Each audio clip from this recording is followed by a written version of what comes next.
All right, everything seems set up more or less well enough. As people join, you can let me know if there are any major issues, but let's go ahead and get started on this Pokemon No Purification run.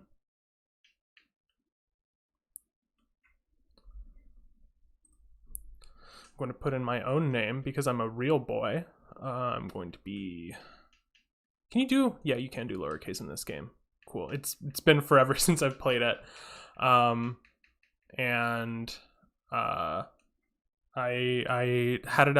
been thinking about streaming for a while, and I just have finally found the motivation and the interest to do it.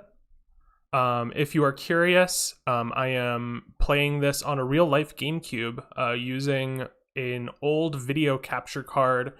I could let you know the the make and model, but it was a super cheap capture card that I bought like 8 years ago. So you could probably do much better if you just look up like modern like discount capture cards. And I'm probably gonna upgrade in the near future if this becomes a regular thing. But I figured I might as well try it. Could be fun. Anyways, you can see Lugia kidnapping a boat.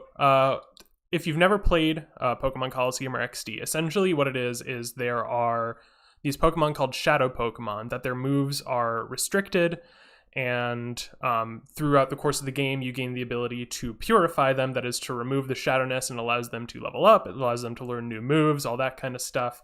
But I am intentionally going to be not purifying the Pokemon because that might make for a slightly interesting challenge run for the game. Might be a little bit fun to do on stream.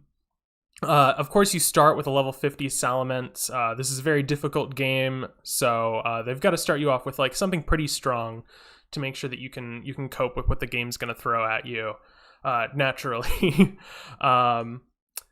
So I'm just going to Earthquake this Metagross twice, and this was actually the easiest battle in the game. It's basically impossible to fail if you know literally anything about Pokemon. So... yeah. And of course, this is not a real battle. This is taking place in a simulation. I, Kevin, am just really good at playing fake Pokemon inside a Pokemon game. Just because I'm that talented. All right. So here we are in the Pokemon Research Lab. These are definitely kind of unappreciated or underappreciated games within the Pokemon sphere. I feel like because they were on the GameCube, they're kind of like obscure. Not that the GameCube was a like obscure or poor selling console, but just like playing like a mainline Pokemon RPG has always been a handheld thing up until the Switch era. And you could argue that with the Switch being potentially handheld, that's sort of continued on. But yeah, Pokemon Colosseum and XD are kind of obscure games. They're kind of hidden gems of the Pokemon world, I guess you might be able to say. And I think that they're really fun. I enjoy playing them a lot. And I have replayed them several times throughout the years. They haven't aged the best in a lot of cases, but they're pretty good. I think they hold up reasonably well. So I now have to go find my little sister Jovi. Jovi is a very controversial character in the Pokemon Colosseum and XD fandom for a variety of reasons. I think Jovi is fine. I think that people are just mean to little girls, but this is not Jovi. This is just an old man who is playing hide and seek with Jovi. I guess I've got to go check my bedroom, because why is my younger sister allowed in my room? Can't believe this. So yeah, starting off, the whole no purification thing isn't really going to come into play that much, just because it's going to be a while before we can even catch a shadow Pokemon, let alone purify them. So Adon was playing hide and seek. That was the old man we talked to. I just got lost in the sauce because I played this game too many times and I wasn't paying attention to what the characters were saying. So now I've got to go back and talk to Adon, who will tell us that Jovi has just completely left the building. She is off the reservation, on her worst behavior, really. You're looking for Jovi? We were supposed to be playing hide and seek right now, but she isn't around anywhere? Well, maybe she's gone off to Dr. Kaminko's manor. Ooh, Dr. Kaminko. It's a big weird house southeast of here. So this game is kind of an interesting play on the Pokemon formula because there aren't really traditional routes the way that you think of them.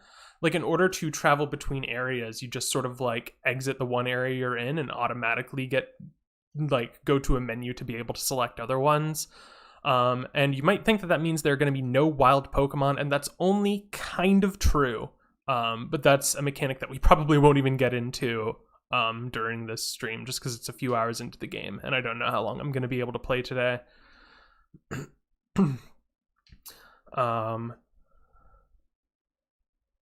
So anyways, on the news, I think that was the boat getting kidnapped that we saw during the opening credits. It's not that important. I don't think it'll come up in a significant way in the game's plot.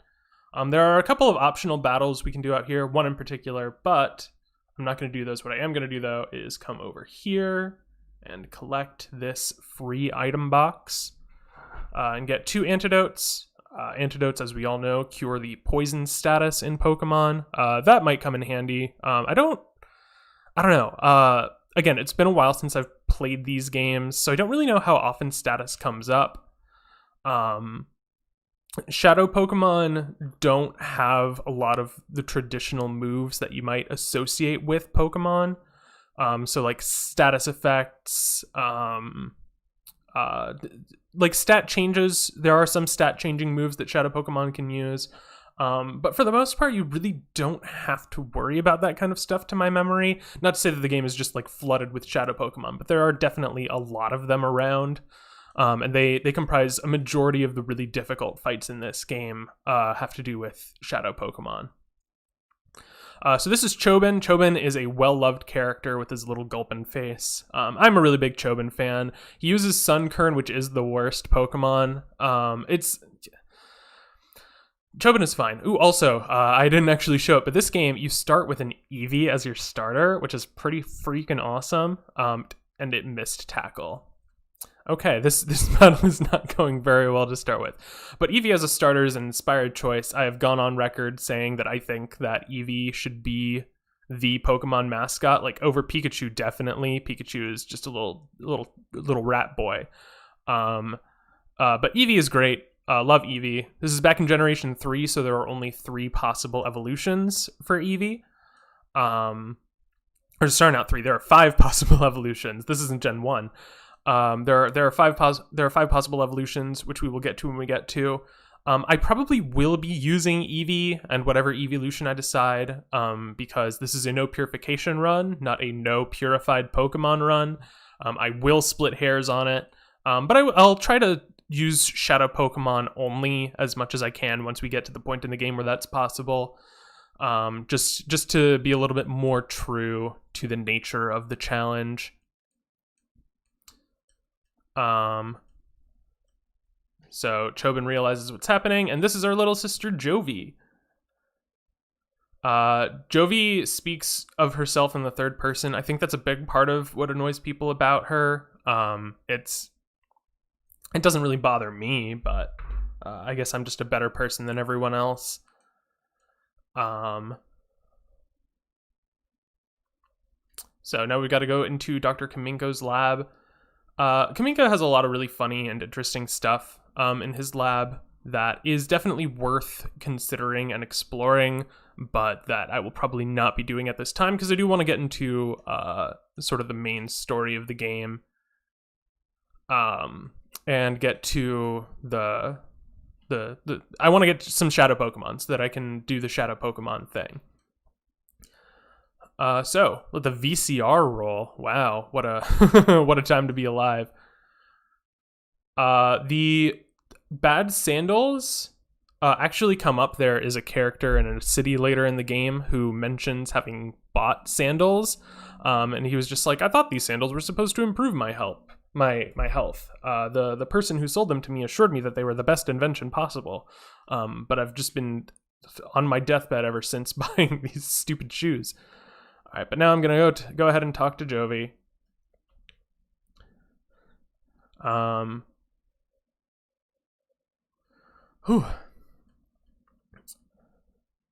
I know that a lot of why people hate Jovi is that she like treats herself like the main character, but she's also supposed to be like 6, maybe 8 years old.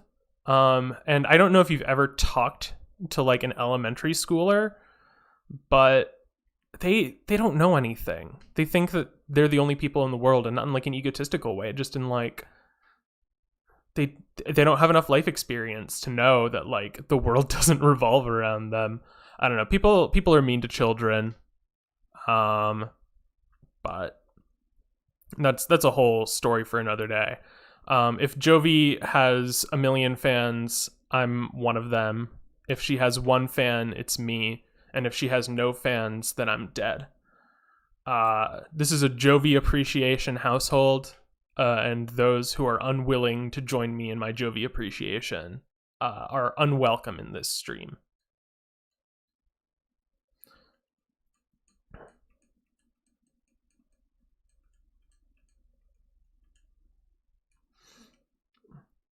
So Jovi is back at home, and now I've got to go talk to Professor Crane.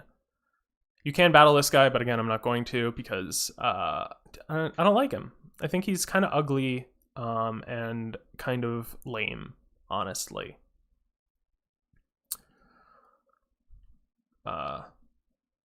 Is Professor Crane in his office? I guess.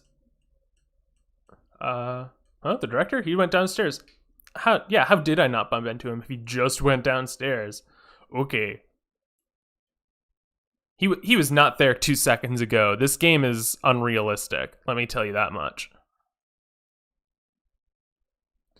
So I am about to get the snag machine, which is used to catch shadow Pokemon. As far as they know, technically in the story, they don't know that there are shadow Pokemon. They're just prepared for the return of shadow Pokemon, because this is a sequel to Pokemon Colosseum, and shadow Pokemon were like a big problem in the first game. They haven't been around for a while. The protagonist of the first game caught them and purified them all canonically.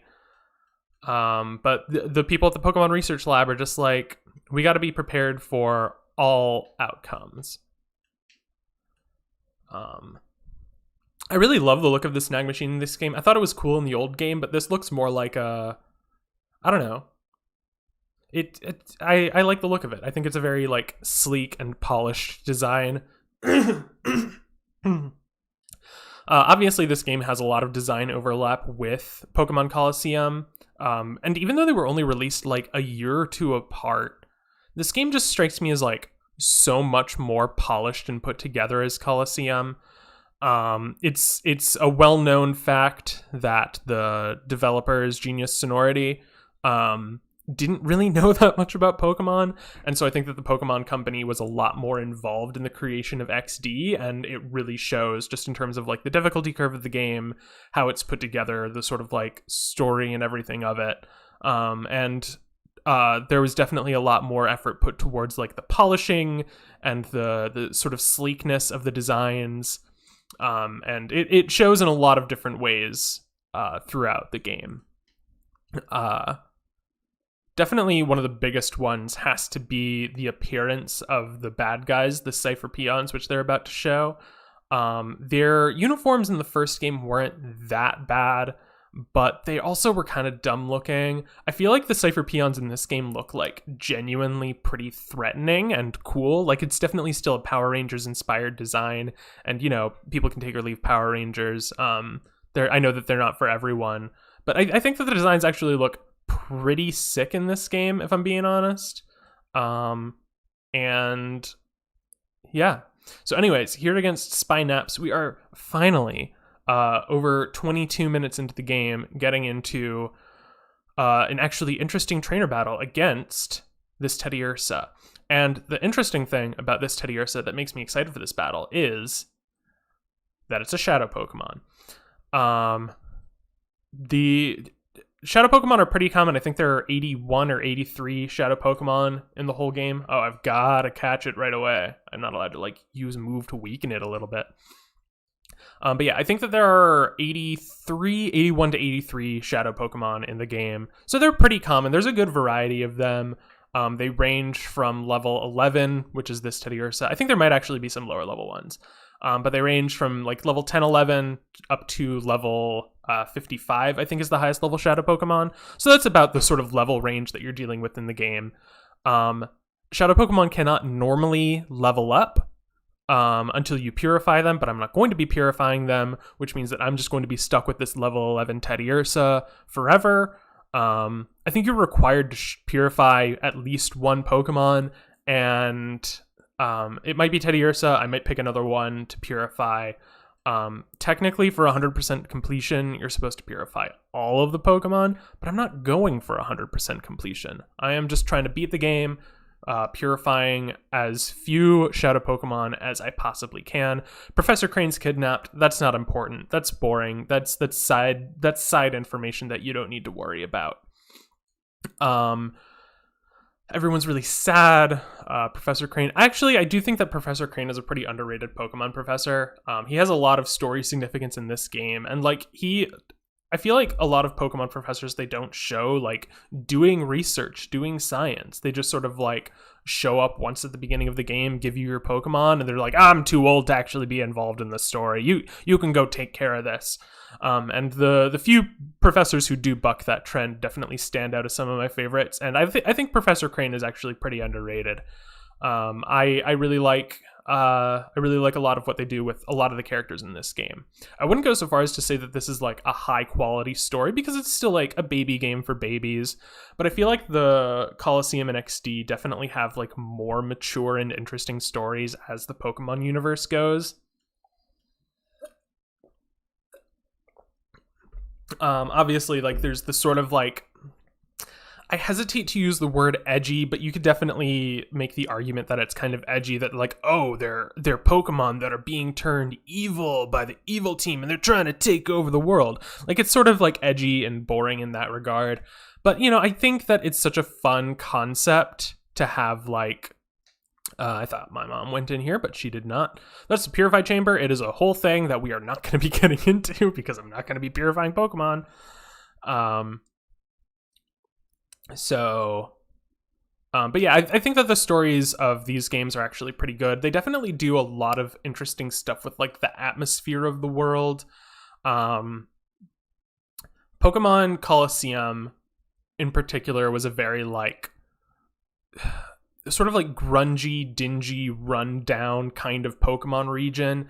And in these games, in this game, the Ori region's definitely cleaned up its act quite a bit, but it still has that sort of like interest and edge to it. Not in like an infantile, edgy way, but just in like, you know, it has that sort of like air of danger in the atmosphere that I think is kind of underrepresented, I guess, in a lot of the mainline Pokemon games, because insofar as they are all baby games for babies, I feel like Colosseum and XD just took that little extra step to, you know, add that bit of atmosphere, add that bit of intrigue beyond just, you know, everyone's so bright and colorful and friendly except for the evil people who are bad. Anyways, I am off running an errand to pick up I think the Crane memos are just the tutorials. I'm going to pick up a piece for the Purification Chamber. It's not that important because I'm not going to be purifying any Pokemon. Also, we can look at our Pokemon in the menu. As you can see, Teddiursa, its heart gauge there at the bottom of the screen, you can see that it's at 5 bars. If you get it all the way down to 5 white bars, it'll start flashing bright, and you will unlock all of your moves. But because I have the heart gauge full, all I can use are Shadow Blitz and Shadow Mist. Shadow moves are like a separate type of move technically, and I think they're counted as super effective against every non-Shadow Pokemon, but not very effective against Shadow Pokemon. I'm pretty sure that's how it's calculated. I'm not an expert. I'm not a scientist of Pokemon Colosseum and XD, but I'm pretty sure that's how the damage is calculated, at least in this game. So only having Shadow moves isn't actually going to be that big a detriment for the most part. But I am not going to be able to change the move sets of any like additional moves that I get over the course of opening up the heart gauge. So that's going to be something that we have to take into consideration. This is another fan favorite character, Zook. He's just a big burly guy. I love meathead characters. They're some of my favorite archetypes in video game world. Zook is kind of a bad guy, maybe not the best example of like a meathead, but I like him. I like his style. He's got that lightning bolt t-shirt. And he's also about to get his rear end soundly handed to him by someone much stronger than us, who we aren't going to be battling for quite a while. Look, these just upstanding gentlemen, prominent members of their community who have never done a single crime in their lives. You can just tell from the looks on their faces that, like, crime, these people have never heard of crime. It's a foreign language to them, really. Unfortunately, the early part of this game is definitely bogged down by a lot of like scripted or basically scripted battles, where we just have to watch Alakazam completely destroy this 16 levels lower Zangoose in a single hit. And you just got to watch it. Something that I also didn't bring up because I haven't had a chance to yet is that from the time you catch Teddy Ursa, almost every single battle in the game is a double battle. And that's going to add a little bit more strategic depth. I'm going to need to worry about what both of the enemy Pokemon are doing and not just one. It's going to be, a bit of a strategic thing that I'm going to have to consider while playing this game under my restrictions.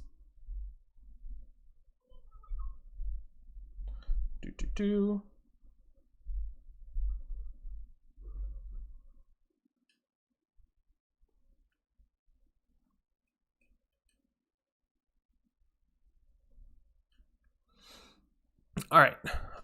So now I am going to go over to the part shop.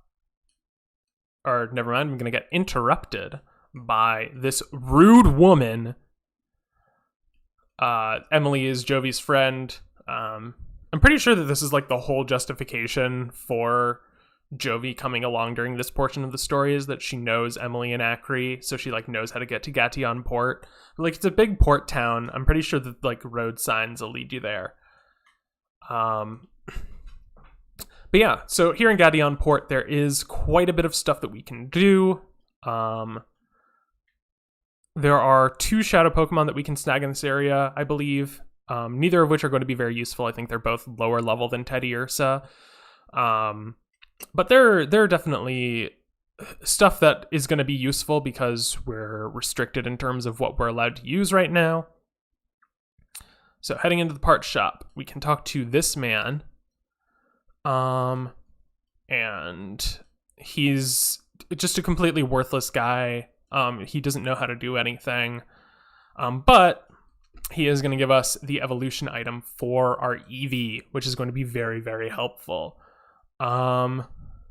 So I think that insofar as I'm going to avoid using Eevee as much as possible, I still want to have probably the most helpful and practical evolution. So for that, it's got to be Jolteon. I'm going to be able to get a Thunder Wave pretty soon, which is going to be helpful for snagging all of the Shadow Pokemon that I need to. Again, going to try to avoid using it as much as possible. But I'll have it around in the party for all of the stuff that I have to deal with. So now I have the Thunderstone. I'm not going to evolve it yet just because why would I do that? This is a returning character from the first game, Purr. He was involved in a lot of story stuff in the first game. It was really fun and interesting. But he just sort of like runs the parts shop. You can go ahead and pick up the part directly now that you've seen this cutscene, but I'm not going to do that. I am going to go ahead and go do a couple of battles that will hopefully net me a couple of shadow Pokemon. Just as a general rule, if you fail to snag a shadow Pokemon, most of the time they'll run away, unless it's a stationary trainer, in which case you can just sort of zone out and zone back in, like walk into a building and walk back out, and then you'll be able to have another chance at catching the shadow Pokemon. Casual guy Guile, No, it's not a G. That's a C, I guess. Anyways, as you can see, this is a double battle now. Almost every battle from here on out is going to be a double battle. And in this battle, we have the opportunity to catch a Ladybug. Ladybug is not a very good Pokemon, but since it's a Shadow Pokemon, I am obligated to use it. I'm going to Shadow Blitz on Ladybug just because I think it shows as being not very effective when you use a Shadow move on a Shadow Pokemon. And I think it shows as super effective when you use a Shadow move on a non-Shadow Pokemon. So I'm just going to double check that real quick. Aw, Teddy Ursa's hurt. I actually love using Teddy Ursa in this game. Teddy Ursa is like a weirdly unavailable Pokemon in a lot of games. Like it's around, but it's pretty easy to like miss in most games. Like it was introduced in Pokemon Gold and Silver, but it was version exclusive to Gold, I believe. It might have been a version exclusive to Silver. It was available pretty early in the game in Crystal. And then it's not really been in any mainline Pokemon games until Pokemon Legends Arceus. Like, it's just a weirdly underrepresented Pokemon in the mainline games. It's just one of those weird things.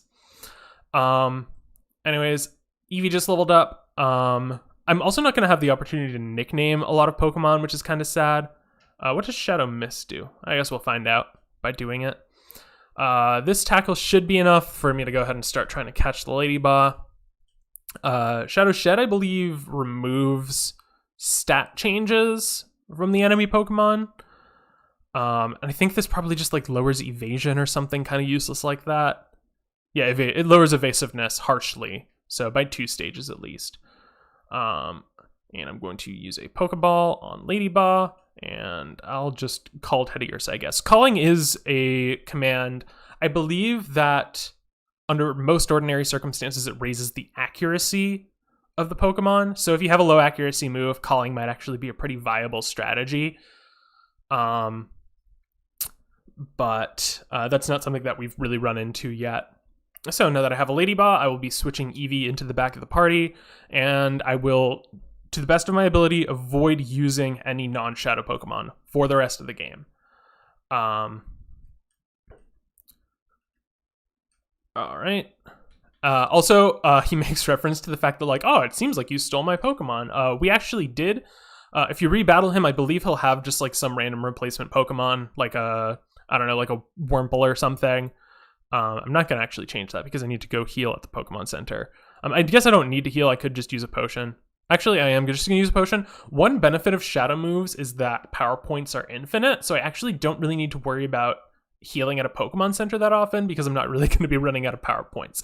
So that is one like benefit of this run. It is going to be tricky at times because, as you saw, Shadow moves do reduce damage to Shadow Pokemon, and as a lot of the stronger Pokemon of the game are Shadow Pokemon, it's going to be potentially pretty annoying. But there's a pretty good variety of Shadow moves that you can use that have, different and interesting effects on them. 3 Pokeballs, not too bad. Definitely gonna find uses for those over the course of the game. Can I just use the elevator? I can just use the elevator. There are a lot of items you can get on this lighthouse. I'll probably just grab them on the way down, but I am most interested right now in battling this bodybuilder woman because, you guessed it, she has another Shadow Pokemon. Very unusual names in Ore. Just such a bizarre region for a variety of reasons. Ooh, she's got a Zubat. I wish, well, I guess you can get Zubat later in this game, but I wish that Zubat was a Shadow Pokemon, because I think that'd be pretty cool. Also, I know that there is a pretty popular mod of this game called, I think, Pokemon XG, that adds a lot of more modern Pokemon and more modern mechanics. I have considered playing that at some point, but I just need to find a good opportunity in order to be able to do that. Ooh, dang. I think I just got a crit on that Zubat. So, yeah, Ladybug actually did something useful. Could you believe it?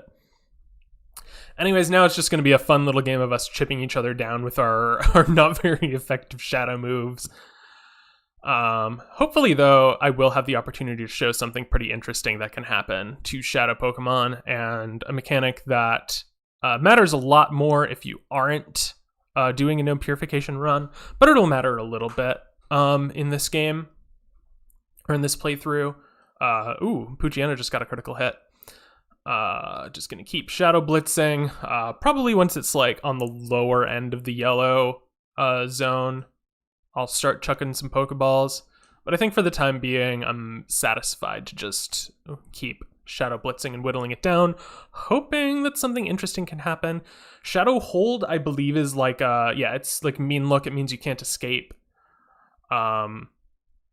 It's there are a variety of interesting effects. One thing that I wish, I'm pretty sure that you can't take Shadow Pokemon into multiplayer, and that's probably for the best because a lot of Shadow moves are like pretty stupidly overpowered.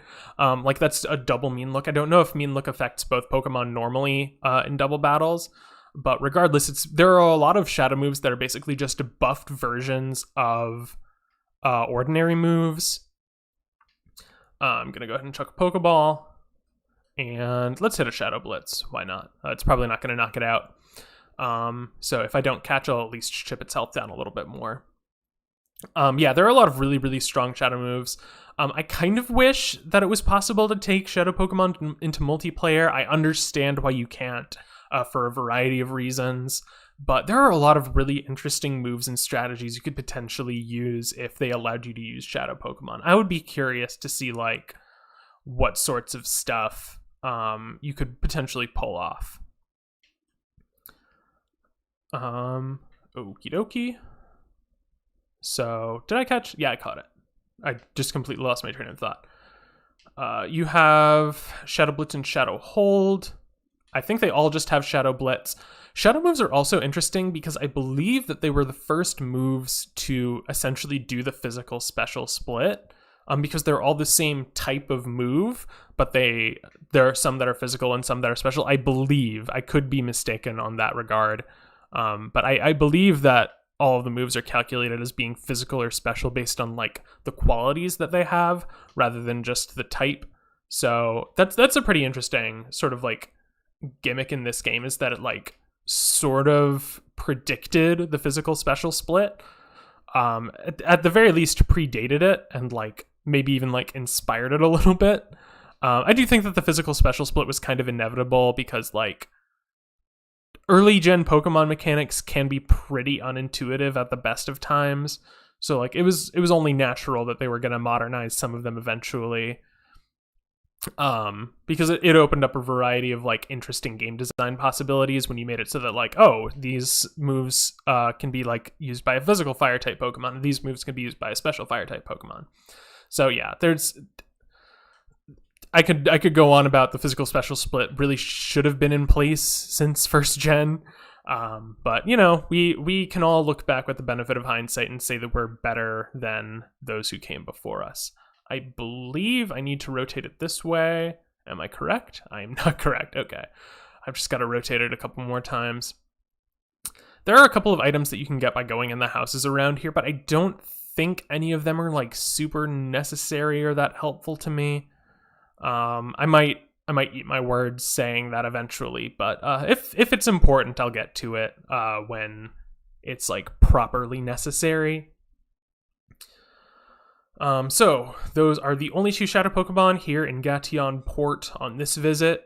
So let's go ahead and go back to the part shop, pick up the part for the Purification Chamber, and head on back to the lab. I always thought that this animation was really cool and interesting, to open up that vault. I don't know. There are a lot of like little flourishes in this game that's like they really didn't need to do all that, but like they just have like really fun and interesting animations on them. Like the way that a lot of doors open, the way that like different things can interact with each other, have a lot of pretty cool animations that I think add a lot to the game, even though they aren't like really big and impactful things. Like you can just walk up to this door and you can sort of see the way that it like animates open. I don't know. It's just a lot of little touches in this game that make it really endearing to a lot of people, myself included. So let's head back to the lab and progress the story.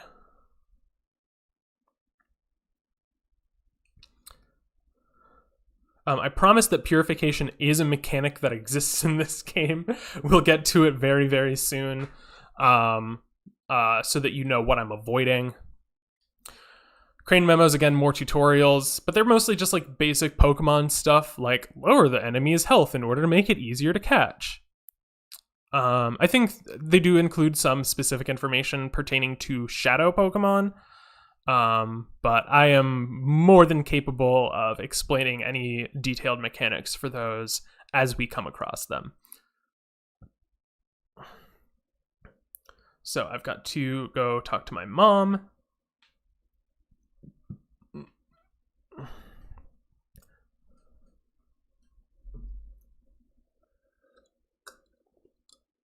Oh.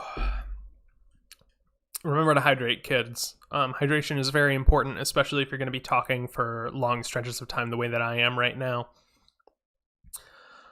Here's hoping that the audio levels haven't been completely out of whack this entire stream, because without someone to externally verify it, the heart gauge has not fallen to 0. Unfortunate.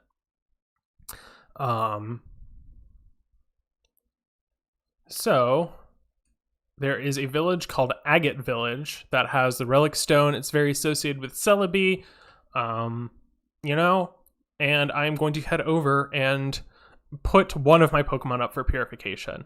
It'll probably just be Teddiursa because it's the one that I've had the longest, so it's the most likely to be ready for Purification by the time I get there. But I guess I could also switch Poochyena and Poochyena and Ladybah into the front to give them maybe more of a chance. All Shadow Pokemon gradually become, their heart gauge gradually depletes if you have them in your party, just walking around. Getting into battles will lower the heart gauge a little bit. Like I said, there are a lot of static trainers, so you just need to leave or walk into a building and then come back to the area and you'll be able to battle them again. And when we get to Agate Village, there are going to be a couple more ways to purify Pokemon that they introduce. Relevant to you possibly, but not relevant to me, because I am not going to be purifying any more than I am absolutely required to. There's no real benefit to keeping Teddiursa over the others as a Shadow Pokemon, but since it is one level higher, I guess it's fractionally more useful in battle. But we're going to be getting much higher leveled Shadow Pokemon pretty soon, actually. There's this item box right here. That gives us one Pokeball. Gonna loop around this corner and see if there is something that is available already for us. All right, there are these two item boxes, obviously. A Super Patayon, and if I can be any good at this game, and a Pokeball. Not bad. This lady is a move tutor, essentially. And she has a few moves that she gets a few more options throughout the game. Yeah, Thunder Wave she could potentially teach to my Eevee if I evolved it into a Jolteon, which I still might do later on in the game if I'm really having trouble snagging some guys. But I think for the time being, I want to hold off on using Eevee as much as possible, just because I feel like if I'm doing a true no purification run, it should also be a Shadow Pokemon only run, as much as I can. Anyways, I gotta go talk to Bella. I believe that's how you're supposed to pronounce her name. And then Ogun, I don't really understand how you're supposed to pronounce his name. But yes, I am Kevin. Egan is gonna go through all of the cool stuff that we can do when it comes to purifying Pokemon. And here he is. I actually really like Egan. I think he's got a cool design. He's that interesting mentor grandpa character that every video game needs. I'm a big fan. And if you don't like Egan, that's your prerogative, but I like him. I think he's neat. So I'm going to head back down, and I might explore a little bit later, but I think I do just kind of want to get into a lot of the meat of the game in terms of when you can catch a lot more Pokemon and get a lot more variety on your team. There are a handful of different trainers in the area. There are a handful of different items that you can get, but there's nothing too terribly useful because this is an early game area. So this is just going to be a series of 4 battles. Hopefully we're going to see a couple of more unique Shadow Pokemon mechanics over the course of these battles. So for Pokemon with the dual types, I'm not actually sure if it counts as like a double super effective when you use a Shadow move. I think it just counts as a one-time super effective. I could be mistaken. Lady Bow's Heart Gauge is down a full bar. Okay, yeah, I do have a new item, Aerial Ace. Aerial Ace is a stab move, obviously, so it might be technically a little bit stronger. Ooh, I guess Poochyena barely qualifies for being able to use a move. Poison Fang. Yeah, so early game, thankfully, you do have the opportunity to use non-shadow moves here and there on Pokemon. As we get further into the game, you'll see more moves entirely composed of, or movesets entirely composed of shadow moves, which can potentially be a really big benefit or a really big detriment. I am not going to restrict myself to only ever using shadow moves, in that I'm only using shadow Pokemon. But a lot of the time I won't have a choice but to use shadow moves. I am going to use them now just because I think they'll do more damage since they're technically super effective. It might be a wash on Lady Ba, because oh yes, reverse mode. So this gives shadow Pokemon, I believe, a higher critical hit rate, but also essentially a chance to hurt themselves in confusion. But okay, it's happening to both of them. So you can, when they're in hyper mode, use the call action. Okay, no, it just does like status damage at the end of each turn. Okay. I believe it also gives them a chance to hurt themselves in their confusion, essentially. But yeah, you can use the call command at the turn in order to take them out of reverse mode and take a huge chunk out of the heart gauge. Really useful early game when you have Pokemon that unlock moves over the course of heart gauge lowering, but not necessarily the biggest benefit later on. And I believe that the lower the heart gauge is, the higher the chance of a Pokemon going into reverse mode. Just in general. And I believe you can only go into reverse mode when you use a shadow move. But I could be mistaken on that. I'm going to go ahead and potion up my Poochyena. Oh, okay. Another downside of being in reverse mode is that you can't use items on Pokemon, is a fun fact that I just learned right now that I probably knew from the past, but I forgot. I believe you can still heal them normally at a Pokemon Center or one of those Healy consoles. But I will probably just go ahead and call Poochyena on its turn and maybe potion up if I have to, just because it's already pretty low on health. So I'm going to Shadow Blitz this Snubble and call Poochyena. Yeah, Poochyena came to its senses because of me. I did everything in this battle. I didn't see if that Snubble had Intimidate. That would have been really annoying if it did. Alright, Bubble, I believe, is a spread move, so this shouldn't do too terribly much damage to either of them. Lady Bell has surprisingly good special defense for being a generally weak Pokemon. Plus, ooh, critical hit. That's unfortunate. Yeah, I'm definitely going to have to potion up my Poochyena at the end of this turn. I will Shadow Blitz the Snubble again and hit Poochyena with a potion. I probably could Shadow Blitz with Poochyena, like do that in reverse, but I think this is a perfectly fine way to use my time. Oh, Ladybug's speed fell again. Ladybug is going to be so slow for the rest of this battle. I could switch it out for Teddiursa. It's one level higher, so it'll be doing a little bit more damage than these two. Plus, I think it just has a higher base attack stat than either of them. But I'm just going to stick with these two because I care more about getting their heart gauges all the way down right now. So now Poochyena is finally getting to use a move. Hopefully it'll be able to finish off the Snubble. It does very easily. Cool stuff. And a Lotad. I love Lotad. It's a shame that you can't get Lotad in this game, I don't think. It's kind of unusual because there is a character who's like known for using the Lotad family. You'd think that he would have a Shadow Lotad eventually, but oh well, I guess being cool isn't for everyone. Oh dang. Corphish either is really tanky or Ladybug just has garbage attack. Probably a combination of the two.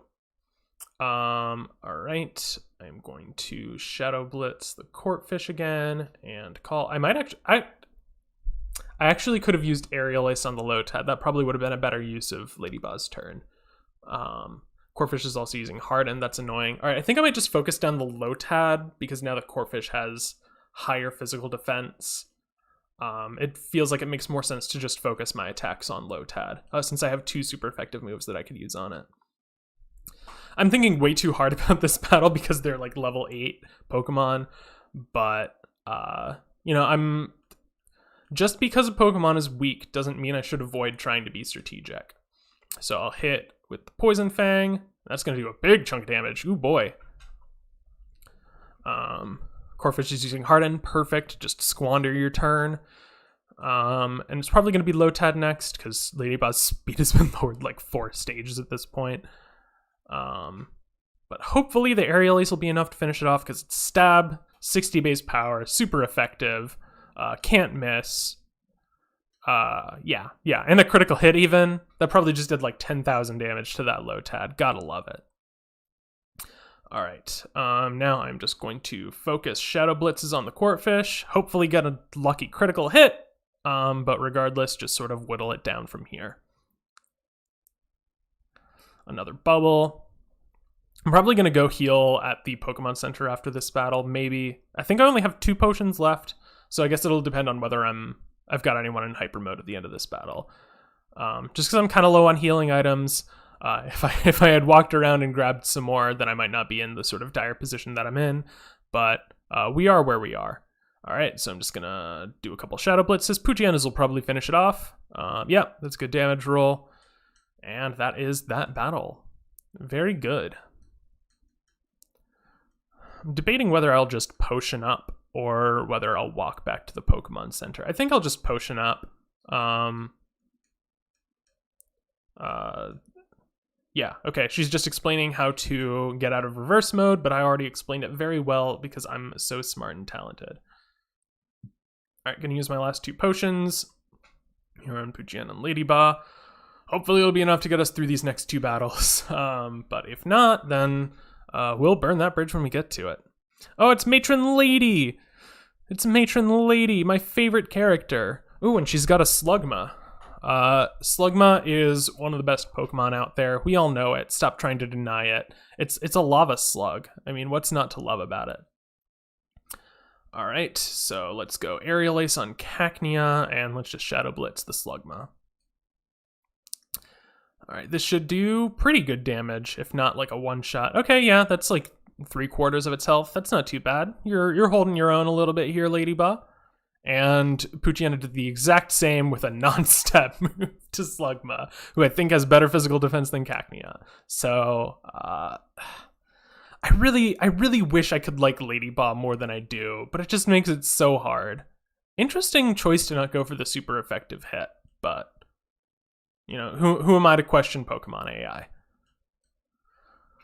All right, Aerial Ace can't miss, and I believe that Shadow Blitz has 100 accuracy, but it's not technically a guaranteed hit if my accuracy's been lowered.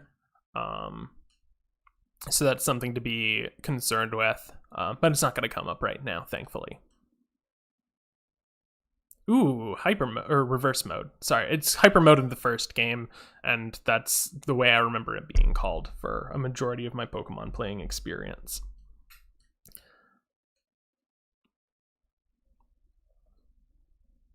All right. What useful information do you have to me? Oh yeah, if you have a Pokemon in your party, it'll gradually reduce its heart gauge. Better have Burn Heal.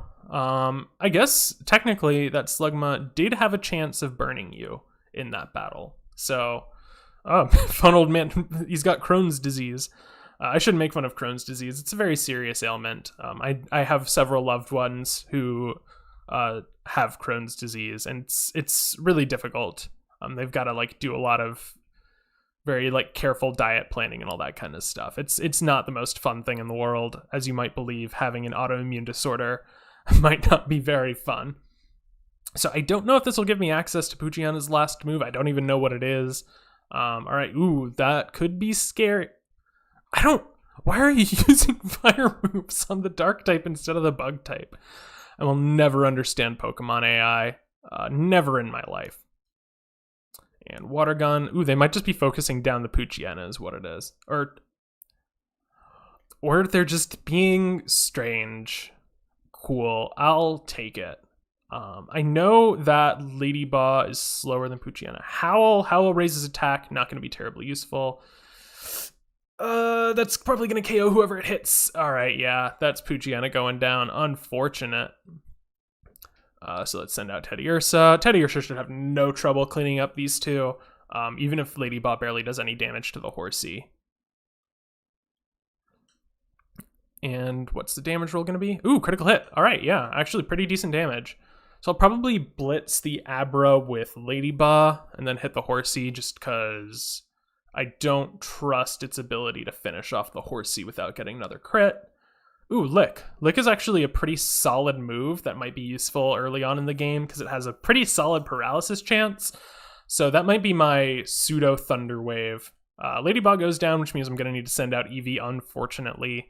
I want to hold on to my ideals, but the game is getting the best of me, unfortunately. But yeah, Lick has a pretty reasonably good paralysis chance, so it might be a decent utility move throughout some of the early areas as a paralysis utility. All right. I guess it's probably good for Eevee to get a little bit of experience here and there just to keep it sort of like competitive level-wise. Dang, that is a fast Abra. As long as I don't freeze, it'll be fine. And this should finish it off pretty easily. I guess it's on me for not evolving my Eevee, but I thought for sure level 11 Eevee would be faster than a level 9 Abra. Shows what I know. And, ooh, critical hit. Dang, big damage from Teddiursa. Sorry, I've used Teddiursa pretty much every time I've played through this game. It is just an absolute powerhouse. It hits like a truck every time it goes into battle. I'm pretty sure it immediately gets Return in its moveset when you purify it, which can go up to 102 base power, normal type stab move. Teddiursa is kind of like a real workhorse in this game. I just got the Cologne case, which is another means of effectively converting money into purification. It can be pretty useful if you really want to rush to purify a Pokemon. But early on in the game, I feel like you're better off spending your money on Pokeballs and healing items just because there's a lot of Pokemon to snag and you want to be able to heal. I'm going to heal up just because I know that there's another battle waiting for me inside. I don't think any of my Pokemon are actually going to be ready to purify because I haven't been using Teddiursa and I haven't really been doing many optional battles. So let's check out Lady Baw and Poochyena. Little bit less than halfway and about 3/4 of the way. I might do an optional battle or two just to make sure that I can purify it by the time that I actually have the ability.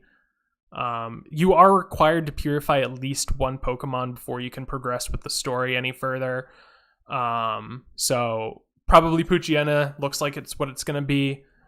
So I'll purify Poochyena and then just shove it into a box for the rest of time. A Bodybuilder Dusk. Tyrogue and Grimer, interesting combination. But I do have Aerial Ace on Lady Baw, so that'll probably make pretty quick work of the Tyrogue. And then Grimer I'll just kind of have to whittle down with shadow moves. All right. Nope, I'm going to do what I said and use Aerial Ace on the Tyrogue. And Shadow Blitz the Grimer. Super effective, and it does one-shot. Dang, Lady Baw, you did something useful. I'm so proud of you. I shouldn't be so mean to Lady Baw. It's kind of a low-hanging fruit. Everyone knows that Lady Baw isn't particularly strong, and Lady N really isn't much of an improvement either. Harden on Grimer, that's going to potentially be annoying. I think I'm just going to focus down the Grimer this turn. The worst that Zubat will really be able to do is maybe Supersonic, maybe Astonish, Flinch. All right, reverse mode on Lady Baw. That's good. I need to get the heart gauge down. I'm gonna get a new move on Lady Ball. That's pretty nice. And okay, Supersonic, that could potentially be annoying, actually. Okay, cool. That's pretty much the ideal situation, actually, because I'm not going to be attacking with Lady Ball next turn anyways. So let's call Lady Ball and hit Zubat with a Shadow Blitz. Ooh, cool. I'm gonna get Lady Ball's last move. I don't remember what it is. It's probably gonna be more useful than Howl at least. And Leech Life is a critical hit. Still only did like 3 damage. Zubat. Such a rough early game on that Pokemon for how strong it usually turns out. And Supersonic. Okay, that's reasonably good. Hard to be upset about at least. And Aerial Ace should finish this Zubat off. I might try to find one more cheeky little optional battle just to make sure that I'm Purify ready by the time that I go into the central chamber. I might be fine regardless. Or actually, I can check if they actually gave me any colognes with the cologne case.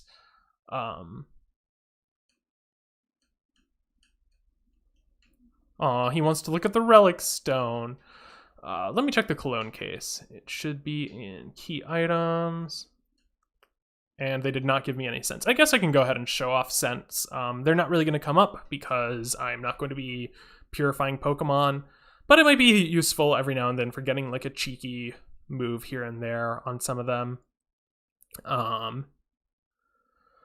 Anyways, there might be other shops that sell colognes, but I know that this shop definitely does. Like I said, they're essentially a way of converting money into purification. Purification is like orders of magnitude easier in this game than it is in Colosseum. So these really are kind of a waste unless you really want to have a Pokemon purified like right this second. So I will go ahead and Joy Scent on Poochyena, and it causes the controller to vibrate, which is pretty fun. And Poochyena was delighted, and its heart opened a tiny bit. So let's see what sort of effect that did. It was like halfway through the last bar. Or no, it was none of the way through the last bar. I hope that her Joy Scent didn't do that little. I'll use one more Joy Scent and then probably go and do the last battle. All right. So we saw how much it was at before. Joy Scents, obviously being the cheapest, are going to be the weakest. You can sort of feel the vibration on the microphone a little bit. That's a fun treat for you. And let's see how Poochyena's heart door is looking now. That did barely anything. Yeah, I think that natures also affect which purification methods are most effective, whether it's battles or just walking around or using colognes. I believe that natures affect that. Natures are also hidden until you open the purification or the heart gauge like 2 or 3 segments. So it can be tricky to know, but as you get into the game, purification becomes much more trivial, just with all the different methods that you unlock. Anyways, Egan is going to be our final battle here in this area. And this is going to be a 2-on-1 battle. How's this even fair? How's this even allowed? I'm pretty sure the Pikachu is like level 13, which could be tricky since we are dealing with level 10 Pokemon who can't gain any experience. But it should be fine. I'm probably not going to run into any big issues. Okay. If I can get Poochyena to go into reverse mode. Ooh, Thunderbolt on Lady Ball. That could be really bad. Yeah, that'll take out Lady Ball for sure. Maybe I should have prepared a little bit better for this battle, but it's fine. Gonna send out Teddiursa. Teddiursa, as we all know, hits like an absolute Mack truck. I could go for a Lick to try to get the paralysis on Pikachu. Because I want to get Poochyena to go into reverse mode. Okay, I don't think that's gonna happen. I'm still gonna go for the Lick just because I think that might be more fun than knocking it out with Teddiursa. That's spooky. That's a big damage move. Thunderbolt is like weirdly powerful for this early in the game. I feel like that shouldn't be allowed, honestly. But this Shadow Blitz should finish off the Pikachu. Unfortunately, Poochyana's not going to be quite done. Not going to be ready to purify. So I guess I'll just get into another optional battle. Fine. Or I'll just walk around until it's ready to go. All right. To beat this level 12 Pikachu takes real skill. All right, I'm going to go heal and maybe walk around in circles, maybe do an optional battle. I can't get experience anyways, so I guess I might as well just walk around until it's ready to go, because seeing an optional battle could get repetitive. I guess this would be a good time to like go around, pick up a lot of the item boxes, talk to a couple of people, get some interesting stuff and some lore. Whew. You can see the Torchic poster on the wall there. Torchic is not available in this game, which means that it's better than most games.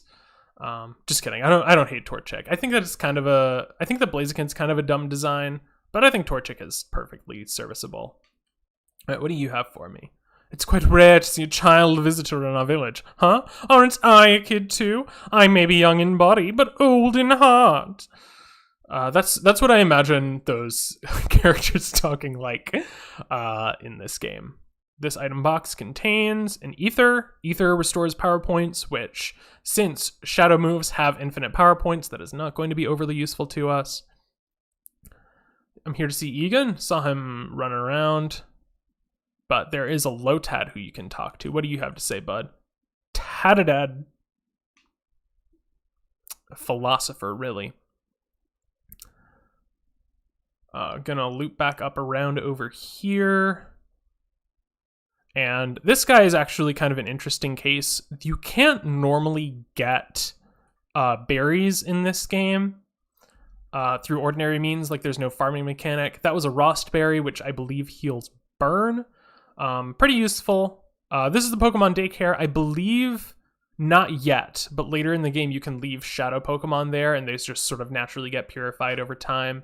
I don't believe you can do that quite yet. I think you need to unlock that a little bit later in the game, but that is something to be aware of. 3 pot ions, pretty good. Might have been useful in some of those battles. There's this Poochyena. Oh, yeah, I will battle you just because I'm gonna get an item out of it. And I'm a greedy little jerk like that. So what do you have? Poochyena and Nincada. Or Nincada, I guess, if you want to be a nerd about it. My Poochyena is probably better than yours. My Poochyena is also definitely going to get finished purifying in this battle. Yeah, look at that. It's nothing left. Look at that. Boom. That's what top tier gaming looks like. All right, going to Aerial Ace the Nincada and just Shadow Blitz the Poochyena. And this should be a pretty quick battle. Maybe not 1 turn, but certainly 2 turns. Yeah, it's going to be a 2-turner, but...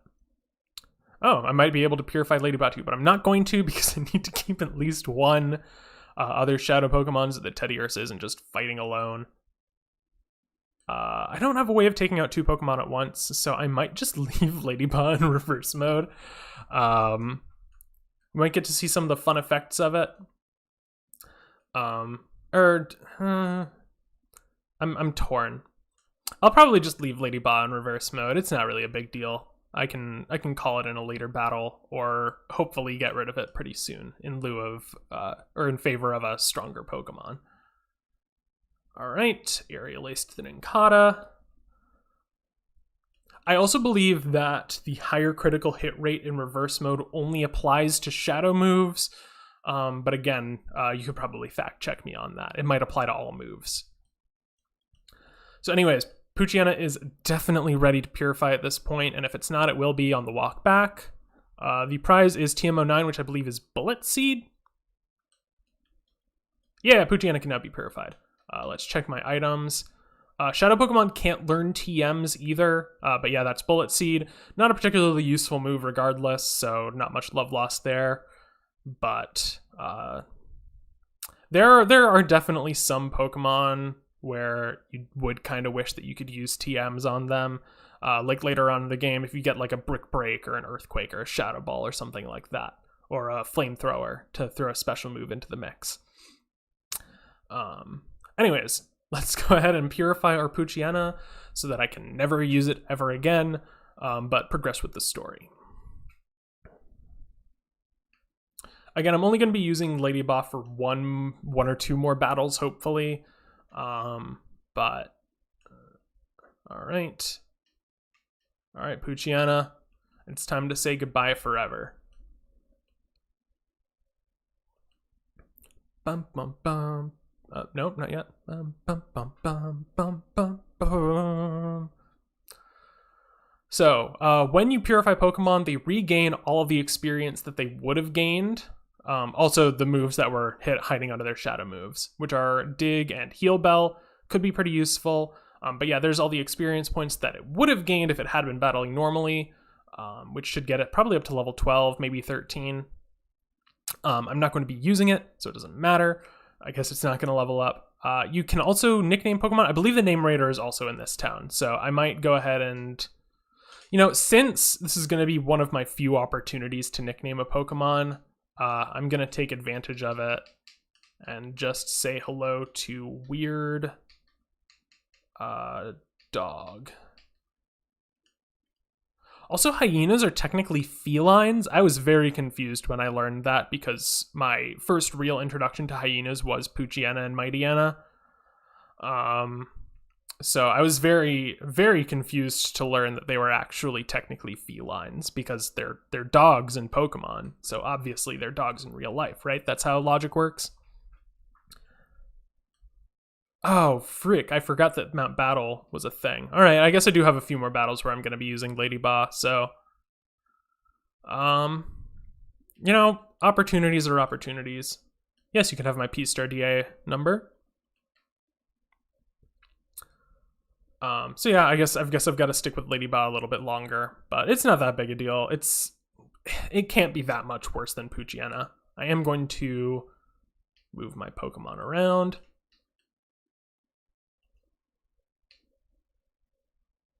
And head on over to Mount Battle. Mount Battle is kind of a controversial mechanic in this game. I know that when Chugga Conroy did his Let's Plays of Pokemon Coliseum and XD, he really didn't like Mount Battle.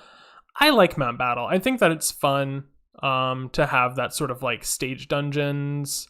There are a lot of interesting rewards you can get, most of which aren't going to be useful because they're like TMs or rare candies or like move tutor moves. So not really relevant to my interests because I'm not going to be having any Pokemon that can learn and take advantage of all that kind of stuff. But it's still very rewarding for the amount of time that you have to put into it. I'm going to go ahead and excuse me, young man. All right, I'm going to go ahead and heal up here at this kiosk. With this very polite woman. I don't necessarily want to box up my other Pokemon just because it's early on and I don't want to like completely like game over this early on. But like I said, I'm only going to use them if I have no choice. All right, here's level 1 of Mount Battle. All right. Now, Pokemon are going to be getting a little bit higher leveled from this point on because technically we have the ability to level up all of our Pokemon. I don't because I've decided to subject myself to this challenge run. But you, if you're playing this game normally, might have the opportunity.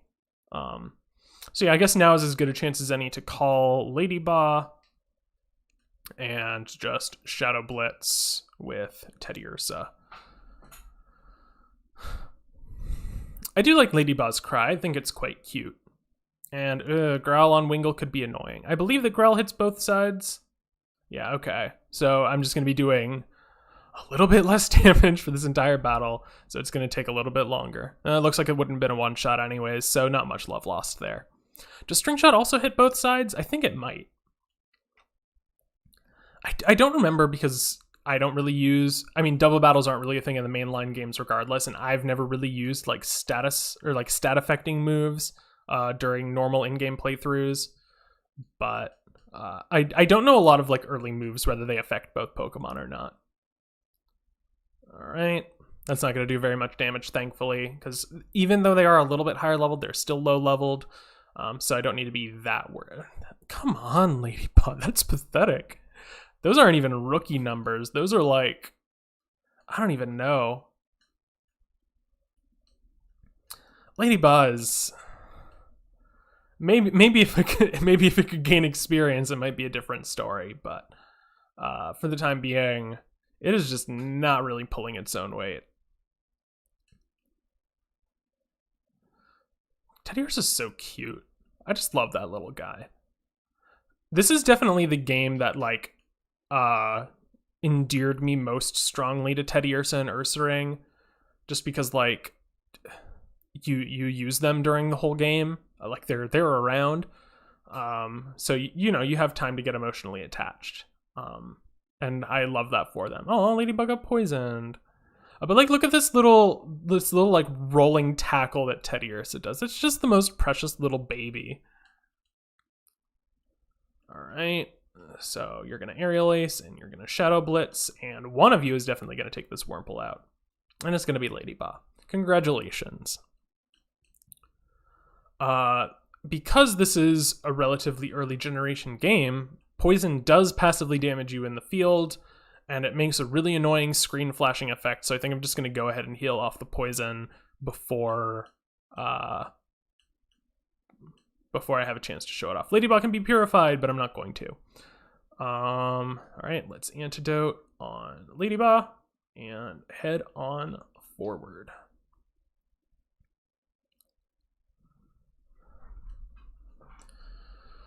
Whew. Alright. I appreciate the nervousness of the early Mount Battle trainers. It's weird because they're like adults. Like, this is presumably their job. Like, this is what they do to like bring money home to their families. Meanwhile, I'm here, a 12-year-old child, completely trouncing them with minimal effort. I think I will just Shadow Blitz and Metal Claw. Metal Claw has a chance of raising Teddiursa's attack. Plus it's a coverage move for rock types primarily. Not really relevant because I have Shadow Blitz, but it's a decent enough move early on in the game. Because Teddiursa is so low leveled, I'm pretty much only going to be using it in Mount Battle and to catch a couple Pokemon in the next area, and then it's going to be benched for pretty much the rest of the game, probably. Maybe there might be a niche circumstance in which like Lick might be a little bit helpful in a couple areas, but it's going to get leveled out of the game pretty fast. Just going to focus down the Swablu. Whew. All right, these are like pretty competently leveled. They're pretty equal to our Pokemon now. So this is going to be a little bit more of a slugfest of us just whittling each other down with moves. And of course, Swablu's continuing to use Growl. So let's hope that I can get a lucky crit. And just... You just love making my life miserable right now, don't you? This is just going to be a long battle. I'd say cut forward, but this is a live stream. So I can't just cut out tedium the way that I could if this was like a pre-recorded video. Reverse mode. Reverse mode does increase my critical hit chance, so there might be something here. Maybe Ladybug's finally gonna get a chance to shine. Ugh.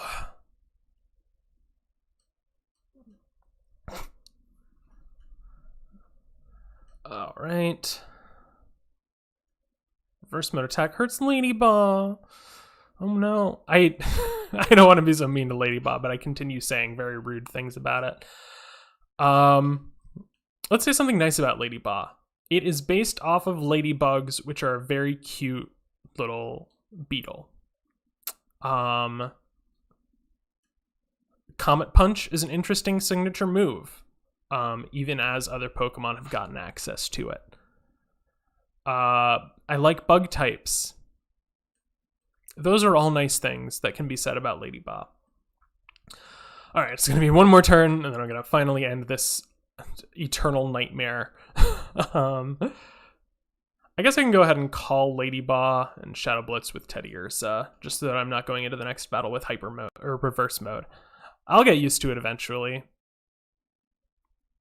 I guess I could read the Crane memos to learn for sure if reverse mode increases critical hit rate, but it's not my job to read.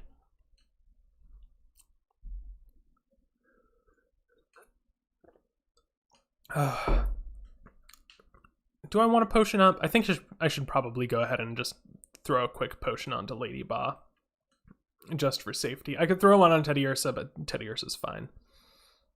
It's only like 2/3 health. It should still... Teddy Ursa should still be fine for a little while longer. All right. Oh, I think Teddy Ursa can also have pickup. I don't know if it's guaranteed to. I don't remember if Teddy Ursa has 2 abilities in this game. But if it does have pickup, that might actually be pretty handy in getting a couple of items here and there. If I just keep it in the back of my party. So that might be something to keep in mind. Doduo and I forget what the other one was. Spoink. Okay. I will focus Doduo just because it's a little bit more frail. So hopefully I can take it down in one... Poor Lady Ba. I guess it's probably good that I brought another Pokemon. Or my other 2 Pokemon. But very soon I will not be making any exceptions. I will only be keeping Shadow Pokemon in my party. But I think just for these really low-level early game battles... I'm going to be really shooting myself in the foot if I don't give myself some more options. Hey, Teddy Ursa got reverse mode. Alright, I'm going to bite Spoink, and I think I'm just going to Shadow Blitz Doduo again. It's not really that big a deal. We might be able to see some of the adverse effects of reverse mode, or some of the beneficial effects. That did not do very much damage, Eevee. I guess I shouldn't be so disappointed. It's not a stab move, and you don't really have a particularly high physical attack stat. There are a variety of reasons why that wasn't really very powerful on your part. Alright, Shadow Blitz, and super effective. No critical hit, but that's fine. Tackle might do more damage. I'm not sure about all of the damage calcs off the top of my head, but... let's try Tackle and just hit you with a Shadow Blitz, and this should be the battle. Alright, that did pretty much the exact same amount of damage, so I guess with Eevee's attack stat and Eevee's special attack and Spoink's special defense, it's kind of a wash between Bite and Tackle at this point in the game. And this should do enough? Yeah, alright. And Teddy Ursa, the absolute workhorse as always. Big Teddy Ursa fan. Nothing bad to say about it. Eevee gained a level, which doesn't matter because I'm not going to be using it past this point if I can help it. Again, maybe for a cheeky Thunder Wave here and there if I decide to evolve it, but beyond that, gonna try to stick to Shadow Pokemon from pretty much here on out.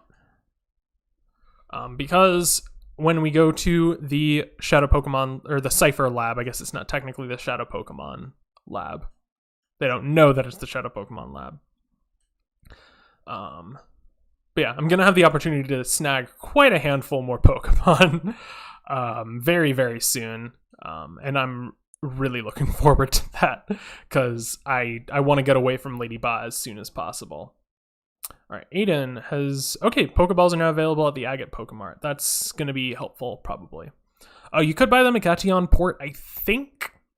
I think they've been available at Gatian Port. But now I can definitely buy them at Agate Village, so... That's going to be good. Oh no, and there's the weird flying van thing that kidnapped Professor Crane. This must be where they're holding him now. Are you ready to meet some very fun characters? Their music gets me every time. Alright. We are sextuplets. We are. We strike terror throughout the land, for we are the Hexagon Brothers. I love the Hexagon Brothers. They're some of my favorite characters. Sound off. 1, 2, 3, 4, 5. Wait, 5? That's it? 5? Aren't we missing someone? They're the Team Rocket, you know, they're the like worthless, incompetent grunts that you fight super early on and then sort of like a couple more times throughout the game. And they're very charming and endearing. And they are going to be the one of the earliest sources of snaggable Pokemon for us. So I think I'm going to start with Brown 6 or Bro 6. Bro 6, Brow 6, Brow 6. Okay, that's your name. All right, Hoot Hoot and Baltoy. Like I said, these are stationary trainers for at least the duration of this story beat. So they are going to be accessible in this area for a while. So if you fail to snag any of their Pokemon, you can just walk in and walk back out, and you'll be good. I am going to Shadow Blitz Hoot Hoot, and I should probably call Teddiursa, but then I'm going to lick Baltoy next turn. Hopefully get a paralysis, but at the very least, chip a little bit of damage on it. Fortunately, shadow moves are not very effective, which means that Baltoy is definitely going to be the more maybe not, because Hoot Hoot knows Peck and Ladyba is a bug type. Okay. Alright. Once I can snag a couple more Pokemon, I'm not going to be running into these sorts of awkward situations anymore. But for the time being, I'm just going to have to deal with maybe not having the best options available to me all the time. Alright. Tackle from Eevee. Should do a decent chunk on Hoot Hoot. That's not very good, actually. This could be a rough battle. Peck on, okay, good. That didn't do very much damage. That's good. That's the silver lining to all this. And Lick should do a little bit of chip damage and also have a good chance at paralysis. Don't steer me wrong. Okay, it's only one try. We've still got a handful of more turns before we need to be worried about it. Shadow Mist lowers evasiveness, I believe. Yeah, lowers evasiveness. That's not a big deal. I know that we already saw it, but I forgot in the space of like the hour or so since the last time we saw the move being used. Just gonna keep chunking down Hoot Hoot, as Eevee might faint this turn. Oh no, we're good. We've got plenty of hit points. All right, gonna do a little bit more chip damage on Baltoy and hopefully get a paralysis, please. Yeah, paralysis. All right, that's going to be really, really helpful. I don't really want to risk Teddiursa fainting, but I think what I might do now that Baltoy is paralyzed is just focus damage on Hoot Hoot to get it off the field, and then we can just chip down Baltoy a little bit more with Eevee and Teddiursa. And hopefully not Poochyena, but it might come to that. All right, a little bit of damage on Teddiursa, not a huge deal. Shadow Blitz should finish off Hoot Hoot. Yeah, all right. Very, very good. All right. And now we can focus down Baltoy a little bit. And hopefully snag it pretty easily once we've got its health down some. All right. Yeah, I'm probably good to start chucking Pokeballs, and I'll probably call Teddiursa once and then maybe Shadow Blitz with it moving forward. Yes, fully paralyzed.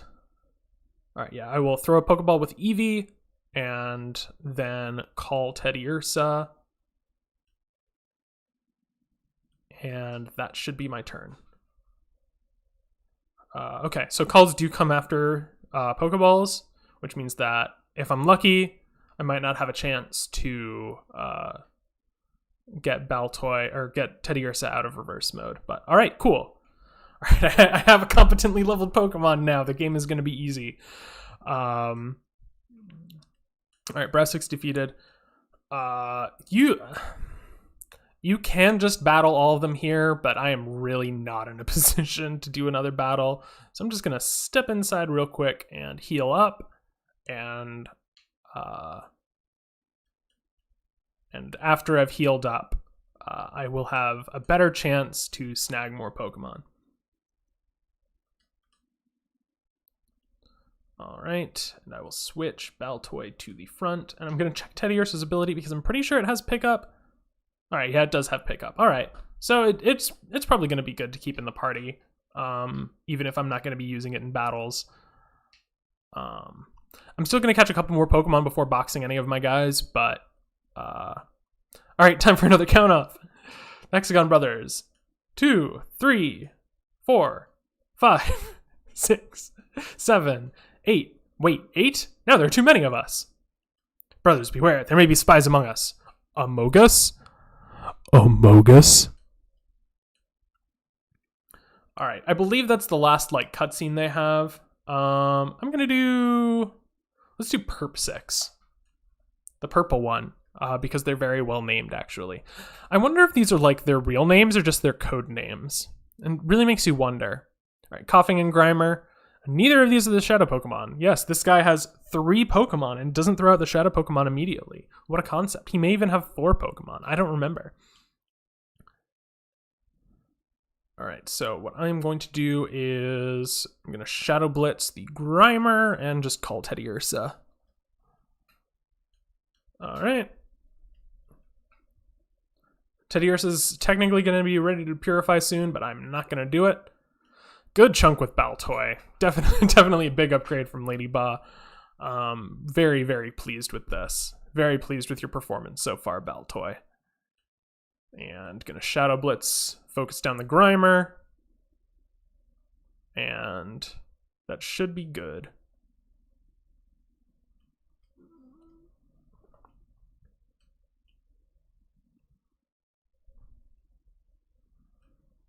Oh, he has 4 Pokemon. Okay, I wasn't paying attention earlier, so I didn't actually remember. I think I'm going to do the same and just focus down the Tentacool. In double battles, it's usually most advantageous to, unless you're 100% positive you can knock out both Pokemon, it's usually advantageous to focus one down so that if you can get it so that there's only 1 Pokemon left on the field, that's usually a pretty big benefit compared to having 2 weak Pokemon on the field. 1 full health is better than 2 weakened, usually, in double battles. Anyways, this Gulpin is the Shadow Pokemon, and we are definitely going to be snagging it. I'm going to be trying to snag everything. These trainers are stationary. You get infinite tries to catch all of these Pokemon. That's not going to be the case forever, but it is going to be the case with these guys. I'm going to lick Gulpin to whittle its health, hopefully get a paralysis. Coughing has pretty good physical defense, so I'm definitely going to need to take a couple turns on taking it down. Thankfully, Shadow Move's not very effective on us. I believe that AI trainers can use non-Shadow moves, but I think they have a strong preference for using Shadow moves even if they have non-Shadow move options. I am not 100% on that off the top of my head. I think I'm just going to keep doing what I've been doing. Coughing hasn't really done anything significant over the course of the battle, so I can probably pretty safely ignore it. Also, Safeguard prevents stat changes, right? Not status ailments. I really hope that Safeguard doesn't prevent status ailments, or else I'm just wasting my time with these licks when I could be focusing down the Coughing. But I'm pretty sure it only prevents stat changes, attack and defense drops and whatever. Either way, it'll fade eventually, and I'll be able to get that paralysis. I'm trying to think. Maybe Safeguard does prevent status ailments. That's frustrating.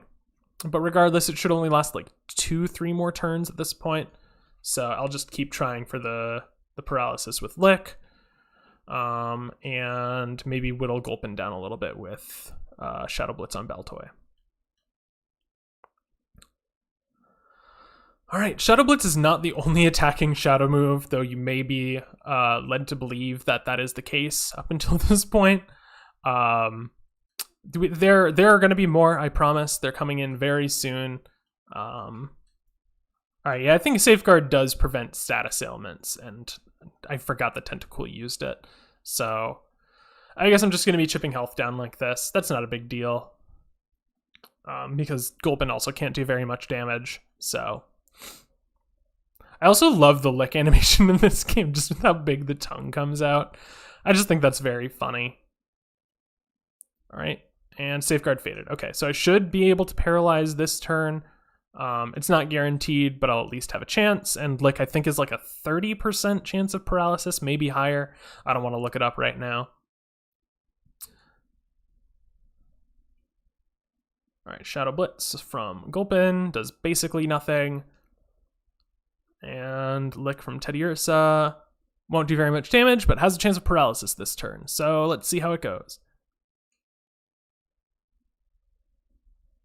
And rose to Fever Pitch. I think I care more about getting a paralysis than getting Teddiursa out of reverse mode. Just because like it doesn't really matter that much. This battle is taking a little while. All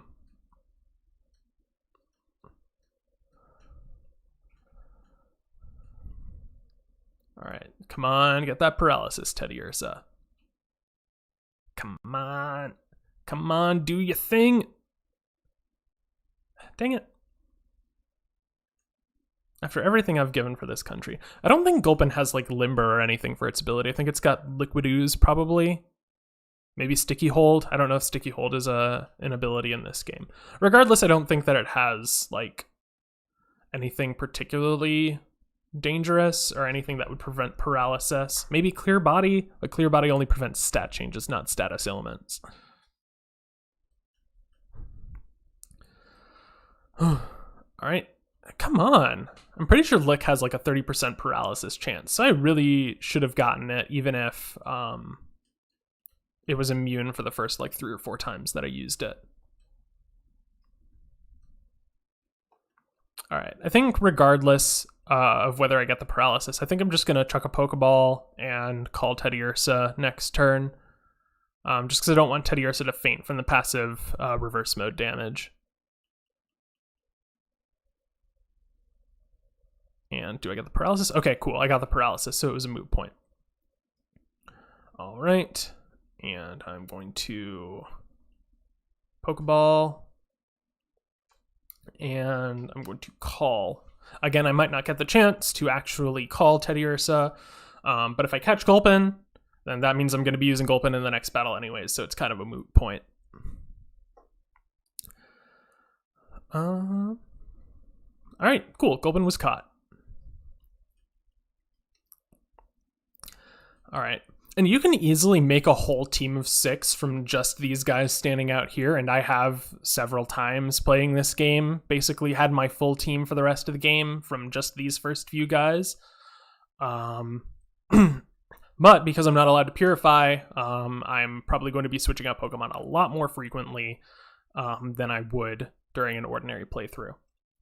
With this, though, I am going to go ahead and box up Poochyena and Eevee, just because I'm not going to need them in the future. I'm not particularly at risk of all of my Pokemon fainting, now that I have more guys on my team than just a Ladybug and a Teddiursa. So I'm going to switch Gulpin to the front and call it good. I'll probably switch Teddiursa in whenever I need a paralysis for the rest of this area, but I think primarily my battling is going to be done by non-Spheal Pokemon, or non-Spheal. Spheal is a bit of a spoiler. Non-Teddiursa Pokemon. So Re6. I'm not doing these in any like particular strategic order. I think I just wanted to get Baltoy first, but beyond that it doesn't really matter. All the Pokemon here are reasonably strong and useful, and can serve you pretty well through the majority of your journey, like I said. And out of these Pokemon, Houndour is the Shadow Pokemon. Houndour is another like weirdly elusive Pokemon in terms of like being available in games, because I'm pretty sure it's version exclusive in X and Y, even though it's like a Mega Pokemon. Shadow Blitz is not going to do very much. I love Gulpin's little like wiggle up forwards. I think it's really cute. Alright, so that's Baltoy's move, and now Gulpin is going to use Shadow Rush on Slugma. I really hope it doesn't have Flame Body. because it'd be really awkward if I were burned. All right, and Shadow Blitz, and I guess I'm gonna go ahead and switch into Teddiursa. I know that I just said that I'm not gonna be using Teddiursa very much, but I would definitely benefit a lot from Paralysis for a lot of these early snags, and Teddiursa is my best source of it. Plus, Teddiursa has non-shadow moves. Granted, both of them are not very effective anyways, so he's not going to be a big damage benefit, but he's at least potentially going to do slightly more damage against some of these trainers than the shadow moves would. Of course, if I can get a reverse mode going on Baltoy, that would be pretty ideal.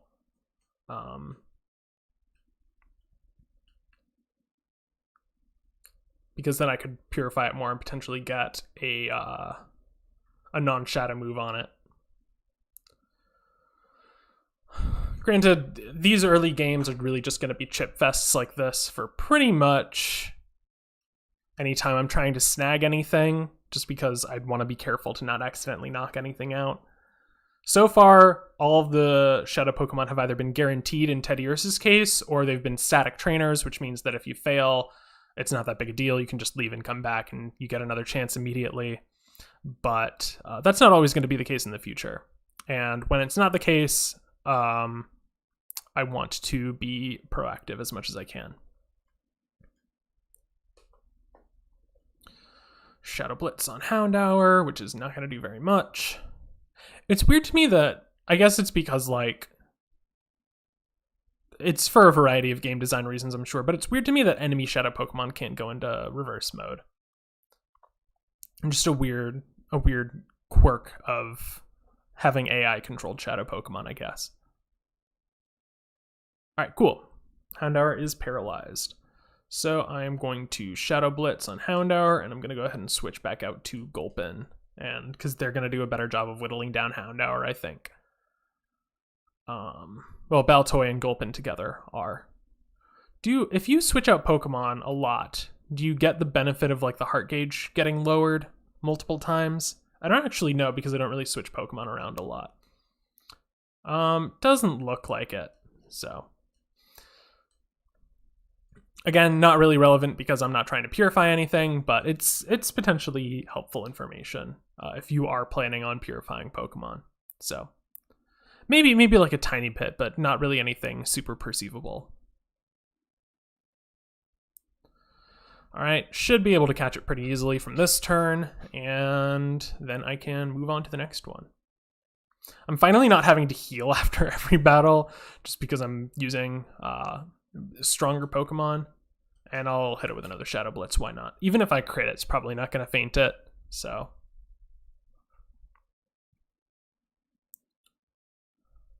But yeah, Houndour is another, like, weirdly elusive Pokemon that's only been available for in-game playthroughs in, like, a couple games. And it's not even really available in Johto games because you can only get it in Kanto areas, so, like, post-game areas.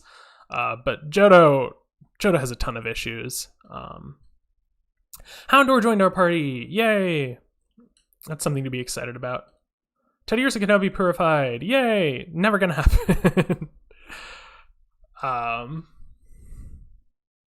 Alright, Blue 6. Horsey and Goldeen, two non-shadow Pokemon, so we are just going to take these guys down, and that's going to be what we do.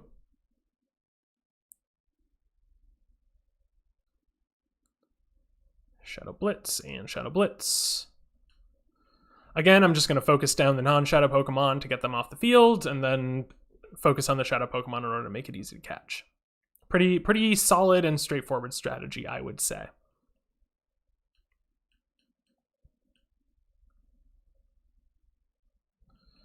Gulpin's got a pretty decent attack stat. I probably should look at all the different stats of these Pokemon just to get an idea of, like, what moves might be best to use on each of them.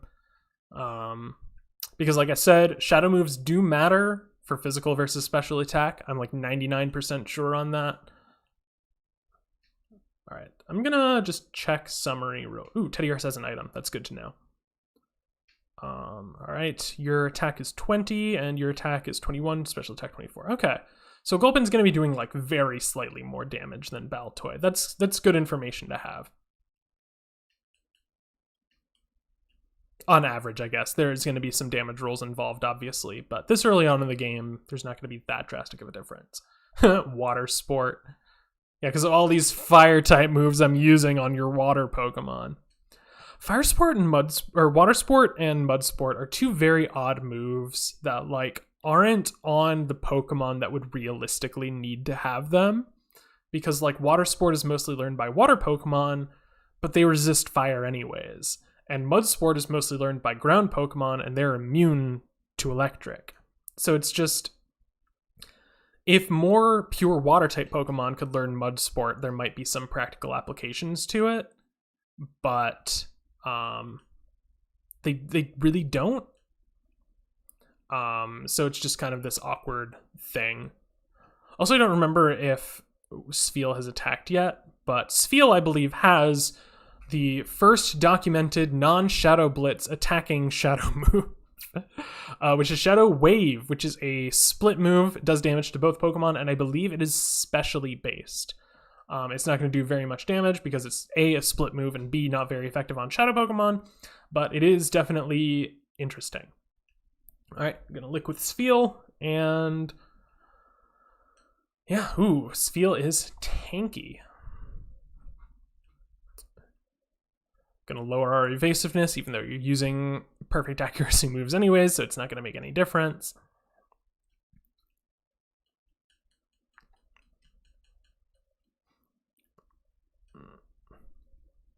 And like I said, I don't know if AI trainers can use non-shadow moves on shadow Pokemon.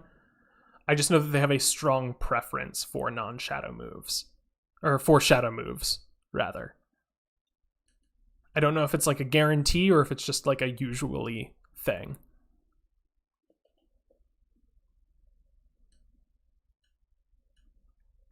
Shadow Wave is not going to do very much again. Teddiursa is kind of low on health a little bit, though, so I'm going to have to watch out on that. I'm just hoping I can get the paralysis soon, and then I'll probably call it and switch back Gulpin. Okay, no paralysis this time. Also, Teddiursa is still pretty much right at half health, so I don't know what I was worried about. If it's not in the red, then there's no reason to be worried. I really want Baltoy or Gulpin to get a non-shadow move, because that'll be really, really helpful against all of these shadow Pokemon that we're going to be fighting. Even if it's just for whittling them down to catch them. Just because 40 base power is not very good at all. Really? No paralysis? Come on, Teddiursa. I thought you were going to be like the ultimate utility Pokemon early in the game, but I guess not. It's fine. I'm not too fussed about it.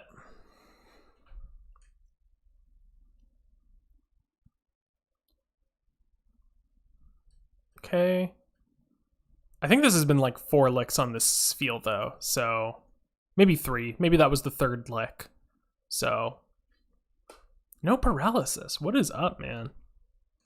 Or girl. Sorry. I haven't actually been like tracking super closely, but I feel like there have been a lot of female shadow Pokemon so far. Shadow Pokemon are the only ones that can have multiple different abilities and that can have different genders. I don't think they can be shiny though. So that's a little bit unfortunate. Rolling up to the playground with like a shadow shiny Spheal would be like the coolest person in the world, but I don't think it's possible. Alright, I'm gonna Shadow Blitz, I'm gonna call Teddiursa to get it out of hyper or reverse mode. I'm gonna stop calling it hyper mode eventually, I promise. Or I won't, and you'll just have to suffer through my incompetence. It's in the yellow, so I can probably start chucking Pokeballs next turn, switch back in Gulpin, and then chuck balls with Baltoy, whittle it down with Gulpin.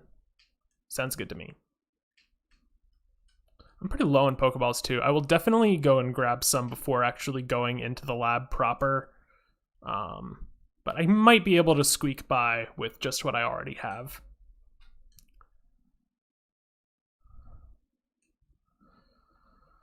Whew. All right. All right. Still haven't failed a snag yet. Every single one has been first try so far, but that's certainly not going to keep going. I am not that lucky. Uppity brat. I also love the way that, like, Cypher peons just do this dramatic backwards somersault. It's really great.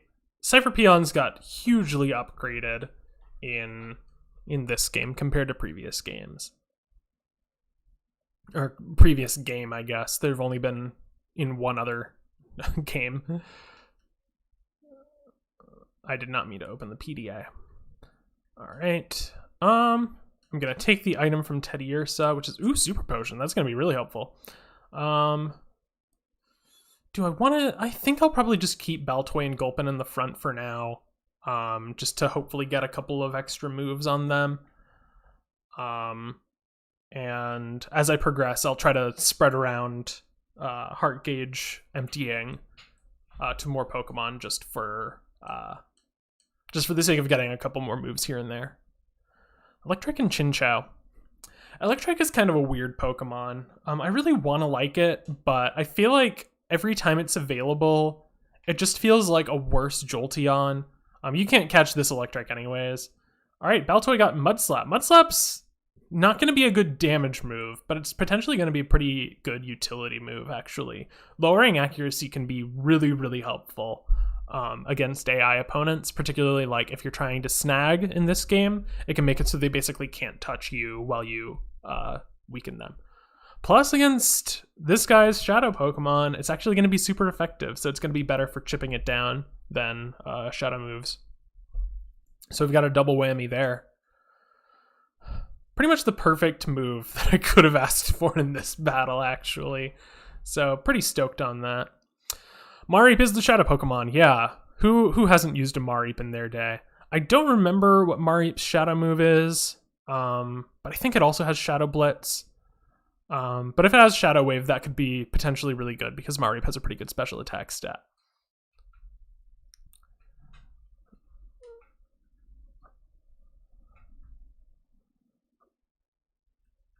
Okay, it has Shadow Blitz. All right, that's not going to be overly useful, but I don't think that Mareep has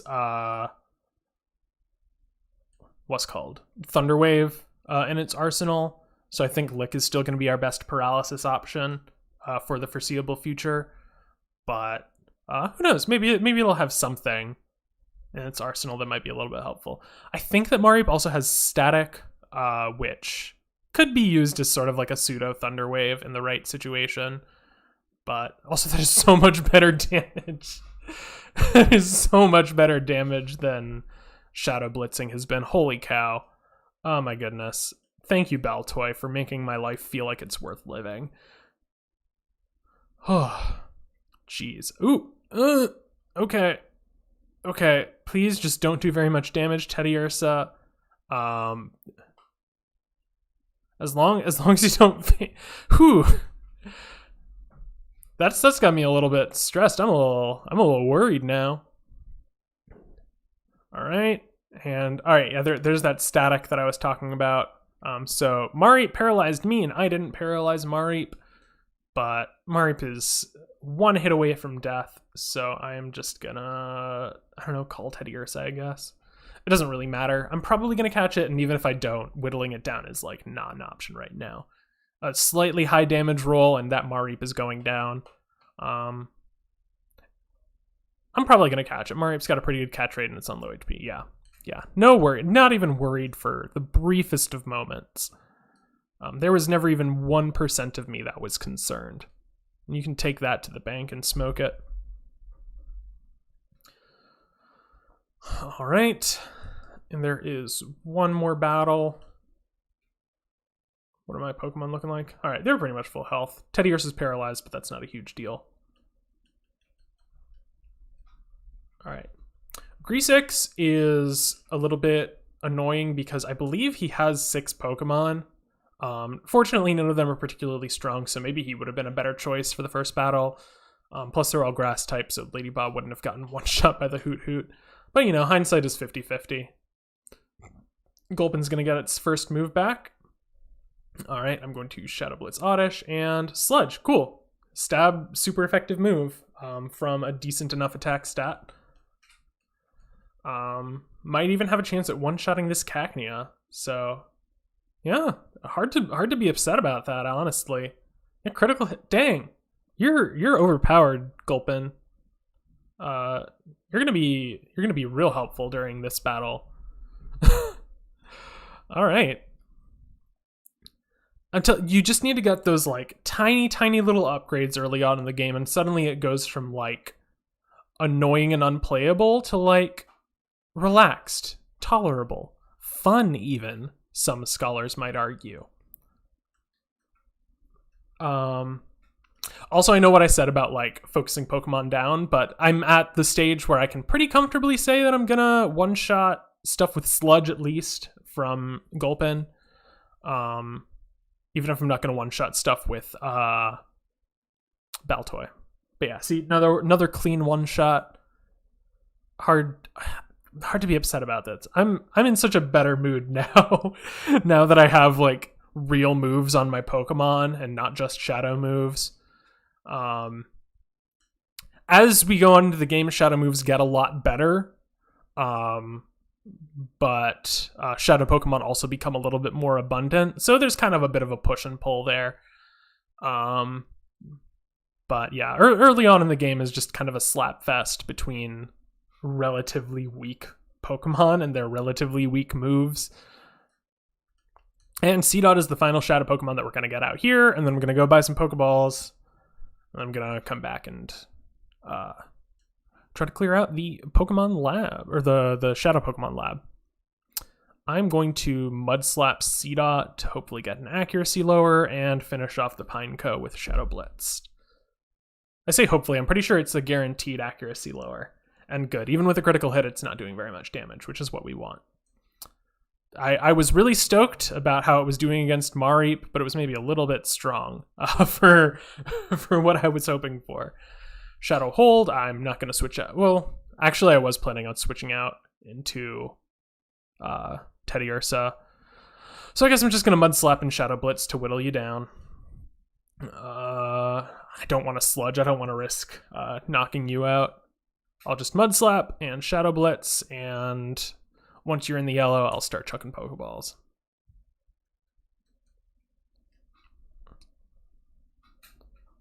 That did barely anything. Okay. I can't switch out anyways, so I think I'm just going to be dealing with that. Seedot also has Shadow Wave, potentially helpful. I think Seedot has a decent enough special attack. I'm pretty sure its attack is still higher, but I think if I'm going to use Shadow Wave, Spheal is going to be the way. Don't want to use Sludge. That's going to do way too much damage, probably. And we'll have a repeat of the Mareep situation or worse. And this is definitely going to be the worst battle to redo if I had to. So I'm going to be pretty cautious. If I get the ability to switch out again, I might swap in Teddiursa real quick just to hopefully get a paralysis. But if not, then I'll just deal with doing the little chip damage that I have been doing. And its accuracy is going to gradually get lower and lower, so I'm not too worried about that.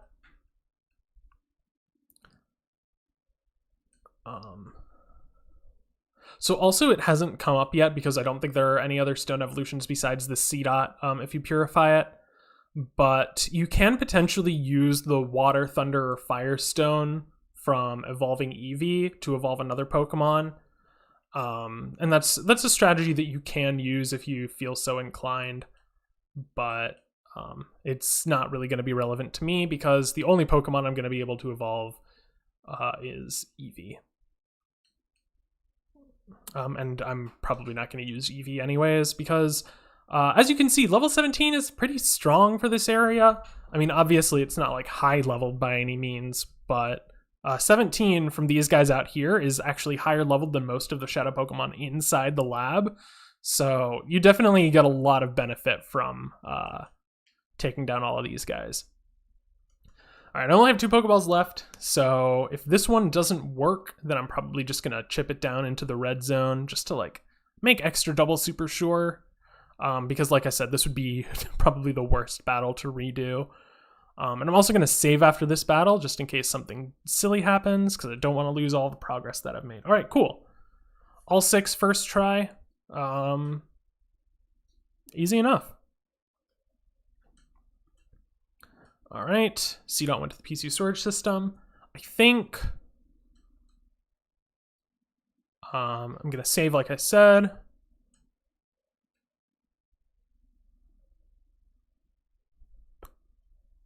All right, and I don't know who I want to take with me. I think I'm gonna take, just to have a little bit more flexibility in terms of like the moves that I can use, I think I'm gonna grab CDOT over Mareep, just because Mareep is going to be Shadow Blitzing, and CDOT can at least Shadow Wave even if its special attack stat isn't the best. All right, now I am going to buy some Pokeballs. Well, I'm going to look around a little bit, see if there are any item boxes out here that I could potentially take advantage of. I keep wanting to move the camera with the C-Stick because the GameCube has the C-Stick. But it doesn't do anything in this game. The camera is not free rotating. It is fixed where the player character is always in the middle, which is fine. It has its advantages, that system, but I wish I could move the camera at least a little bit. This might be Great Balls. Okay, 3 Pokeballs. That's not too terrible. Definitely still gonna want to go ahead and pick up some more before heading deeper into the lab. And a super potion. Nice.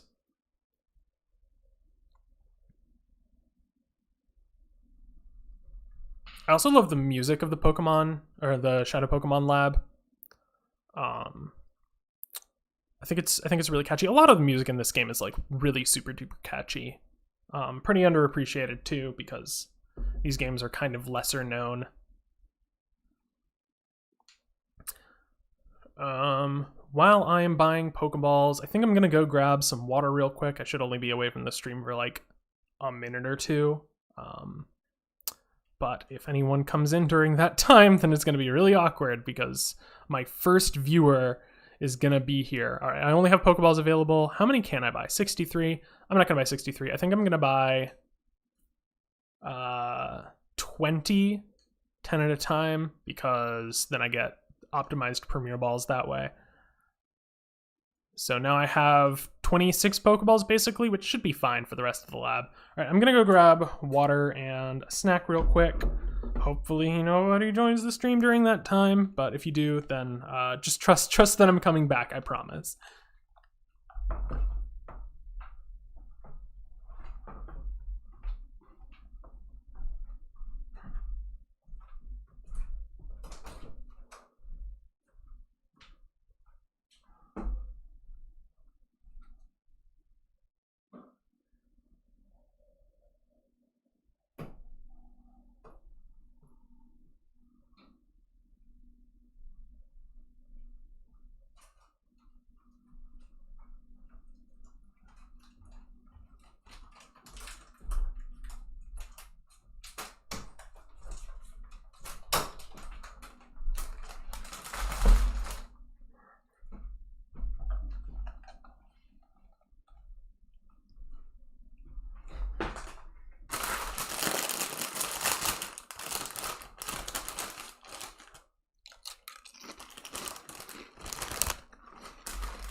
I know that eating on stream is like kind of unprofessional, but I'm human and I'm hungry because I've been sitting here for a couple hours. And it's been a couple hours since I ate even before I started the stream, so you're just gonna have to live with it. All right, also, who do I want to switch into the front. I think I will switch in Houndour and Sfeel. That seems like a good enough combo. Like I said, I want to at least get a couple of non-shadow moves on each of these Pokemon, or spread out throughout all the Pokemon, just because there's the potential that they'll have a little bit higher utility than shadow moves would. And if I can find use cases for that, then that'll ultimately be to my benefit. Something else that I love about these games is the way that like trainers will just pop up out of nowhere, Cypher Peons in particular.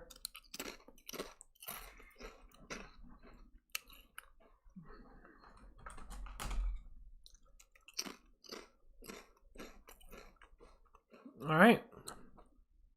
We actually got a decent amount on their heart gauges already. Dang.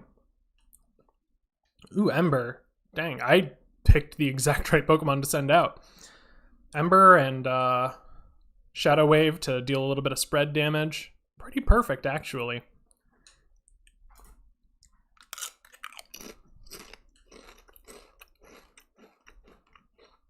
So I believe it's the case that if there is only one Pokemon on the field, even in a double battle, spread moves do full damage. Normally they do, I believe it's half or like a 0.7 multiplier on spread moves. But I believe that if there's only one Pokemon on field, they just do full damage, which is helpful.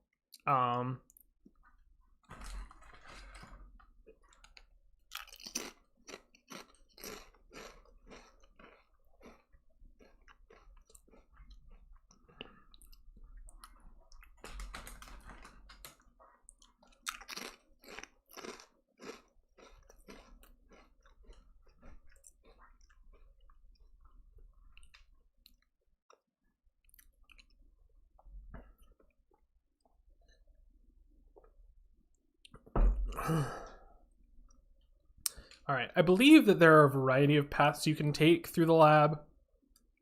XD001's failure is going to send our plans right off the rails. I wish you'd finish up and do whatever. I believe most of the trainers in this area are required. But I'm pretty much always going to double check any like weird straggler areas just because I don't want to miss any shadow Pokemon. I believe that there are also only shadow Pokemon in required battles, so you don't super need to worry about missing out in that regard, but it's just something that I'm going to try to be mindful of. I feel like I'd rather get Corphish off the field than Clamperl.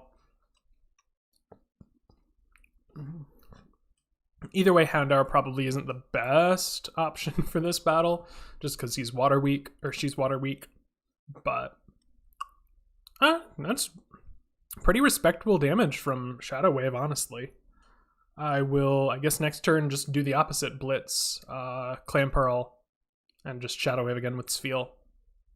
And of course it uses Iron Defense and sharply resists defense. But that's fine. It should still do, hopefully, enough to split the difference on Sfeel's Shadow Wave. That should be enough. It might live with, like, a sliver of health, which will be annoying. Okay, no, we're good. We're golden. I was never even a little bit worried. Were you worried? I was not. And a Zubat, which is not a shadow Pokemon, so we can just knock it out.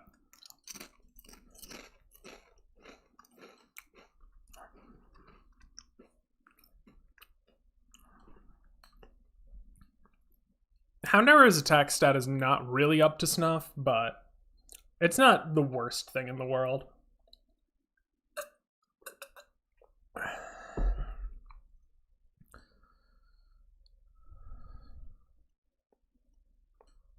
Seal's special attack is pretty good, but unfortunately Shadow Wave is a spread damage move, so its special attack is effectively lowered by that. So it's kind of sad. So he's off to tell his boss that a 12-year-old is trying to ruin their lives.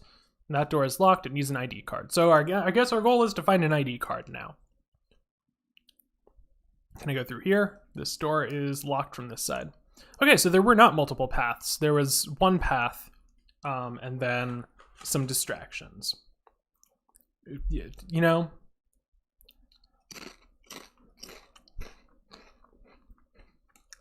I should probably switch C-Dot in to get, hopefully, a move out on it.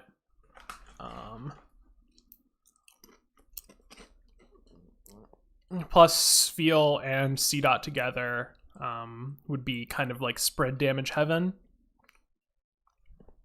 Might be kind of fun. Might be kind of interesting. But I think for right now, this is perfectly fine. I'll just switch C-Dot into the front for the next battle, and it'll give me a chance to check if Teddy Ursa has an item.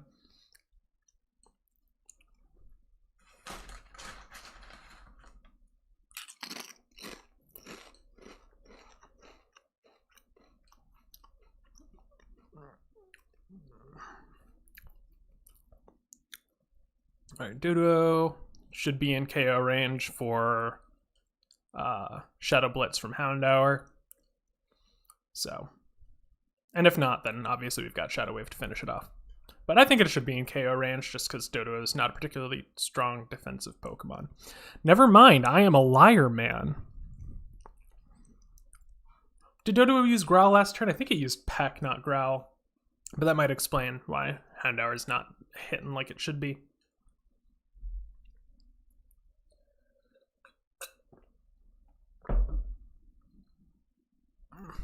Alright, I think I'm going to switch in C-Dot for Sfeel, just because Sfeel's a little bit lower on health.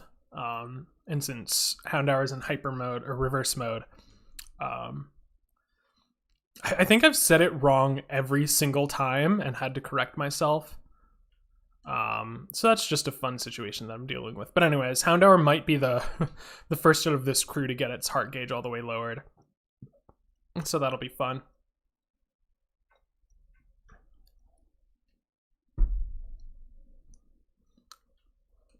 Alright, we've got a nerd out here that we can fight.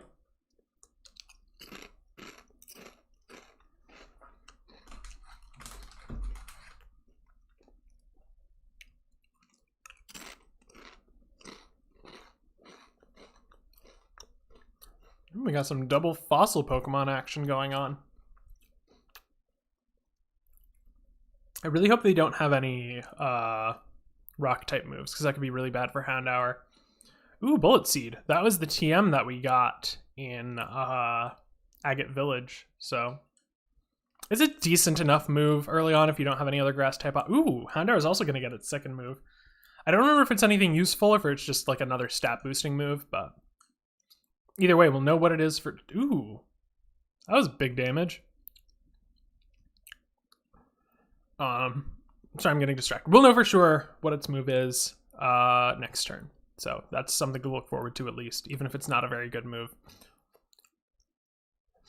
I'm astonished. I love Astonish's animation in the newer generation games. It's just got so much personality to it. I might try Bullet Seed on Anorith just to see how that goes. And Roar, not super useful, but it's not the end of the world either. I'm going to focus Anorith. That feels like the best course of action just because it did way more damage than Lileep.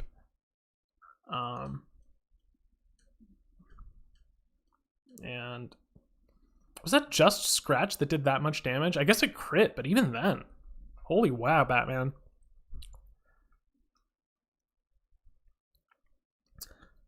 Alright, Bullet Seed's gonna do not very terribly much. I think it did like slightly more than Shadow Wave between the two hits.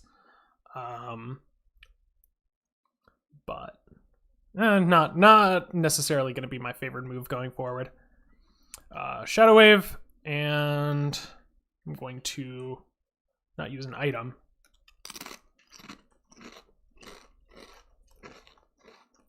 I'll switch in Gulpin.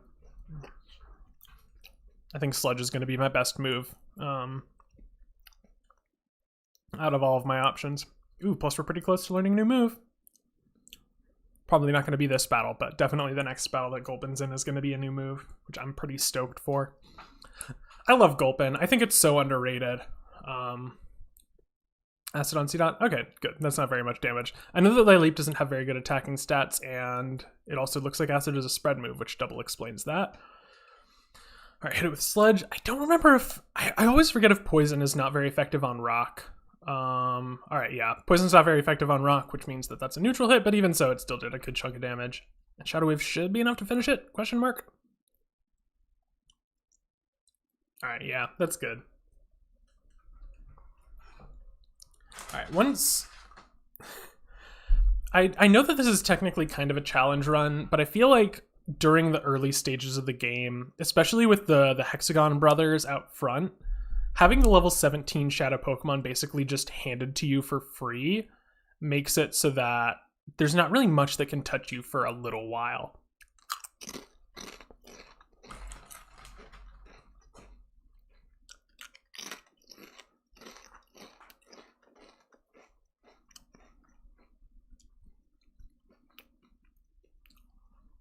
Also, I think Houndour is very low on health. Oh yeah, it's on 4 health. Okay, this could be a little bit sketchy, but let's do Shadow Wave and hit Swinub with Ember.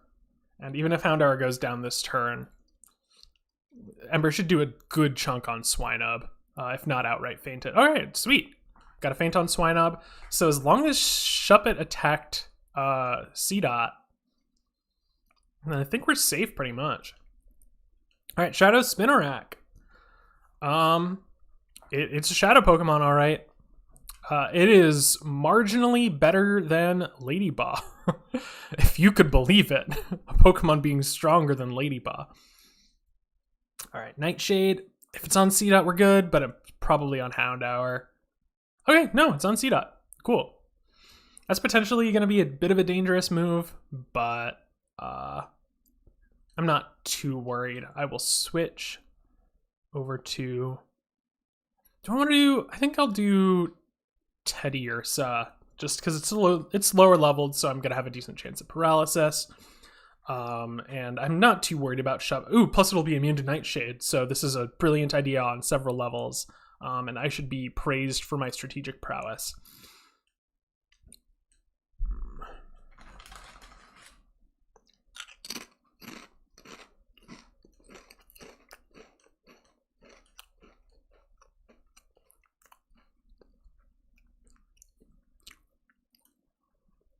So I'll probably lick the Spinarak and just Shadow Wave again. Ooh, knockoff. I don't actually know if Teddy Ursa has an item, so this could be... Does C-Dot have an item? I don't think C-Dot had an item. I don't know. Knockoff is one of those moves that, like... It was secretly always really, really good, but because it only had 20 power, people didn't necessarily, like, think to use it just for the utility of it. But then when the power got buffed in later generations, people were like, wait a second, this move is actually, like, super good and busted. To just be able to, like, say no to a Pokemon with a held item. It's like a really, really strong effect that you can potentially use and take advantage of.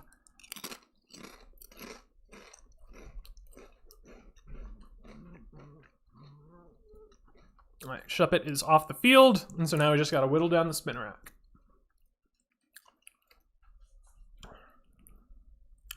Spinarak is a Shadow Blitzer. If I get another Shadow Waver with a decent special attack, I might swap it in for one of the Pokemon I already have, but 3 levels is a pretty hard advantage to deny.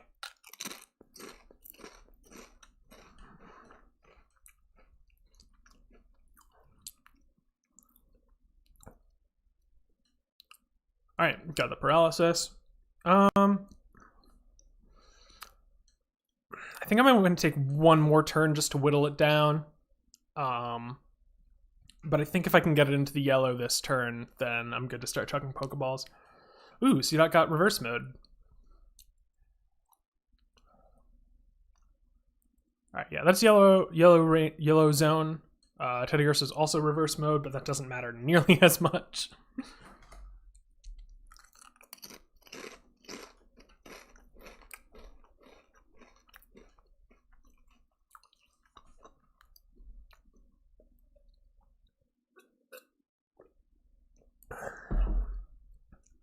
I will call C-Dot and chuck a Pokeball with Teddy Ursa. And if it catches, then we'll just have to move our Pokemon around for the next battle. I'm just going to use a Pokeball just because, I don't know, Premier Balls have the exact same catch rate, but they're a little bit special, so I'll see if I can save them for something a little bit more interesting.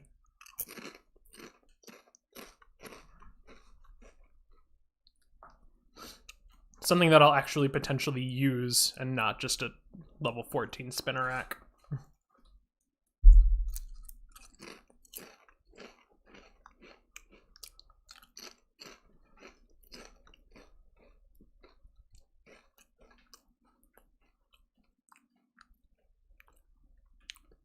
Revive, that's pretty useful. All right, let's see our situation. I think I will just switch Gulpin and Baltoy to the front and call it good. What do I have in the way of healing items? I didn't really pick up any potions at the store. I probably could have benefited from that. I think I'll throw one on C-Dot. Never mind, I won't do that, but I will throw one onto Spheal because she is not in reverse mode. Also,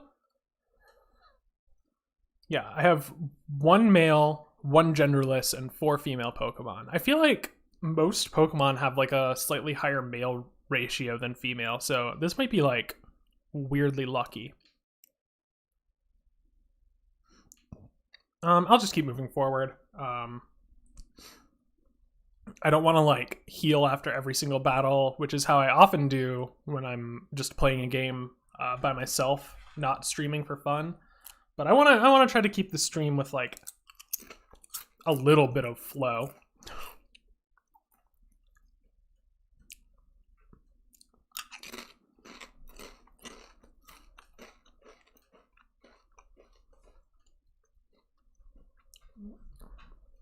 Also, this is a great moment for Professor Crane. Him basically just being like, you can torture me as much as you want. I'm not going to make it so that you can ruin Pokemon's entire existence by turning into a permanent shadow Pokemon. And then Lorvina walks out, and Crane's just like, so anyways, let's talk about your childhood. He just like straight up psychoanalyzes this guy. Like, must be a nightmare to have her as your boss. First, we need to talk. I'll teach you why it's such a bad mistake to create shadow Pokemon. Like, Crane is such like an interesting character because like he's basically getting kidnapped and tortured, and he's just like, let me explain to you why what you're doing is bad. Because clearly you weren't raised right if you don't understand that kidnapping is wrong, and that artificially turning Pokemon into emotionless fighting machines also maybe not a cash money move.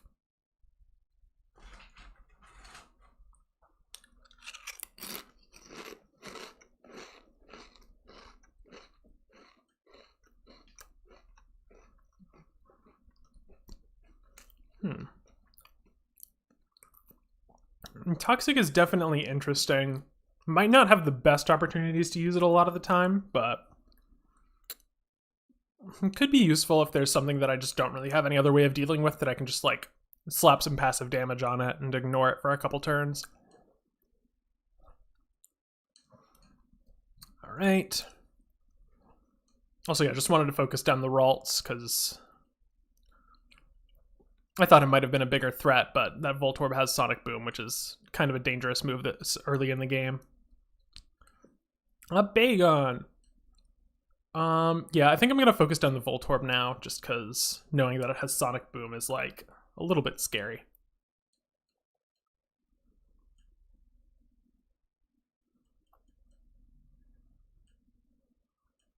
And Bite could do a little bit of chunk on... Oh, okay.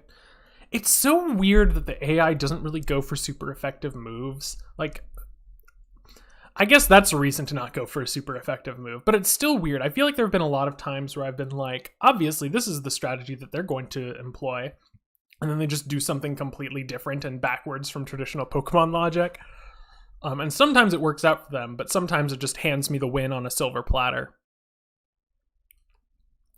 All right, Bite. All right, that's on Baltoy. Does a good chunk of damage, but it's not going to finish it off. And Gulpin should finish off the Volt Orb this turn. This is a little bit of a sketchy battle, I'm not going to lie. I'm not going in with great resources here. Nummel! I love Nummel. Nummel's such a cute little guy. Okay. So...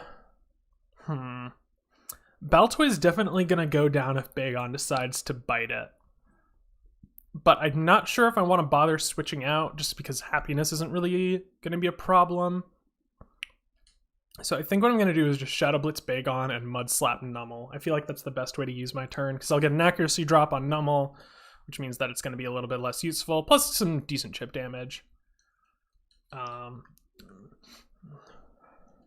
Rage, okay, interesting choice. Okay.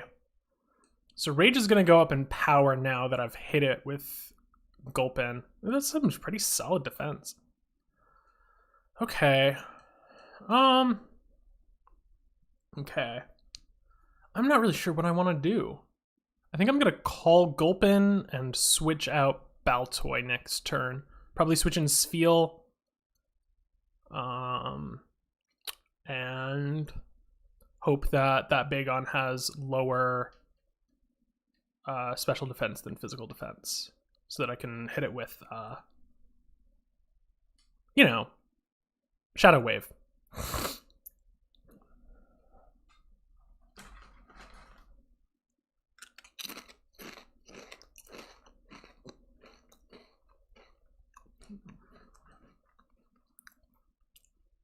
Plus, feels pretty tanky, so that's going to be a pretty big benefit. Having a Pokemon that can take a decent amount of punishment. Gulpin's also in dire straits right now, huh? How are my other Pokemon looking? Not very good. I think I might just have Gulpin be the sacrificial lamb, because it's pretty slow in the first place, and it doesn't really have good utility moves, particularly. So yeah, I think if Gulpin faints this turn, that'll just be that. But it looks like, again, defying all logic and reason, they're just going to focus Pokemon that are at full health instead of Pokemon that are on no health. And nice, got a miss. Okay, so I guess I'll just call Gulpin next turn. And I don't want to Water Gun the Nummel, because that'll probably faint it. So I guess I'm just going to call both of these guys. Again, I don't really care that much if Gulpin faints. So maybe I should just use a move with Gulpin. Maybe hit it with... Yeah, I think I'll use Sludge, because it's going to be not very effective anyway, so it shouldn't do too much damage. And if it poisons, at least that's like... At least it's a status effect, so it'll be a little bit easier to catch, technically, on that one. Also, Nummel's been Shadow Blitzing, right? Yeah, I think it's been Shadow Blitzing, so... Not much chance of it, like, outclassing anything in terms of being able to Shadow Wave instead.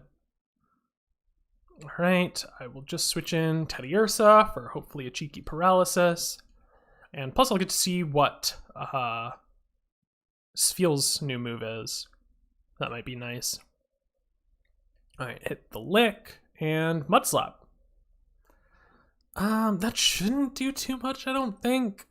Because the Mud Slap from Baltoy didn't do very much damage either. And I'm pretty sure Spheal will have lower attack plus no stab. Yeah, okay, that's good. That's a good amount of damage.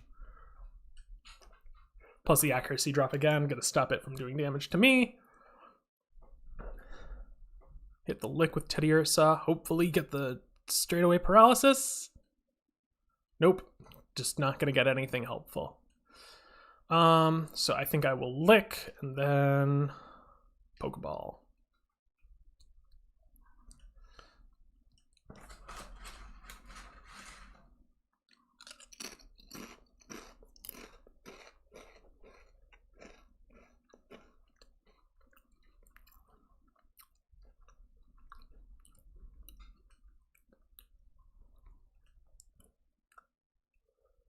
All right, haven't failed a snag yet. So for all of the non-hexagon brother trainers, like all the random Cypher peons or whatever, that we're just sort of like running into gradually over the course of the lab, you can fail snagging their Pokemon, but it is not lost to you forever. It's just going to be a little bit more inconvenient to catch in the future. All right, I believe through this elevator is another healing area. Yes, there is. Thank goodness. There might be a trainer. Okay, good. If there is a trainer, then it's at least not before the healing machine. So that's good. Let's see. Who do I want out front? I think I'll do Sfeel and C-Dot just to see what their last moves are. All right, yeah. The item was booby-trapped, but the healing machine was not. That's good.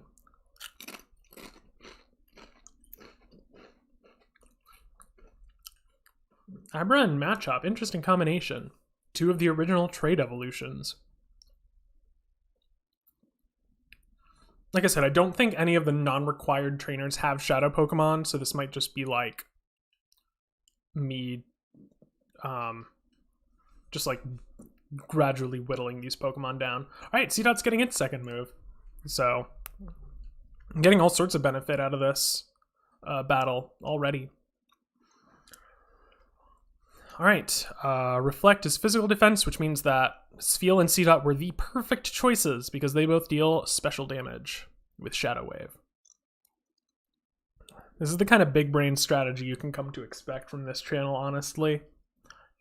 And, ooh, Secret Power. Secret Power, I believe, is 70 base power normal type move that has different secondary effects depending on the location you're in.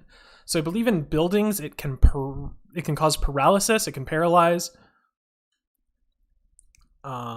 And other places it does other stuff, certainly. And there goes Sfeel. Okay, how do I want to do this? I can switch in Baltoy. I think Baltoy hasn't gotten its second move yet. Or maybe it yeah, no, it hasn't gotten its second move yet. But maybe it will? No, okay. It was worth a try. All right, let's just do that. That is not going to be good on either of these Pokemon. Oh, geez. These Abras with their punch moves are just like ruining my day, I tell you what. Fortunately, there's a healing machine right there, so it's not going to be the end of the world. Ha! You have a Feebas. Feebas is terrible. It's literally just Magikarp, but again. And Leer is going to be a complete squandering of your turn. I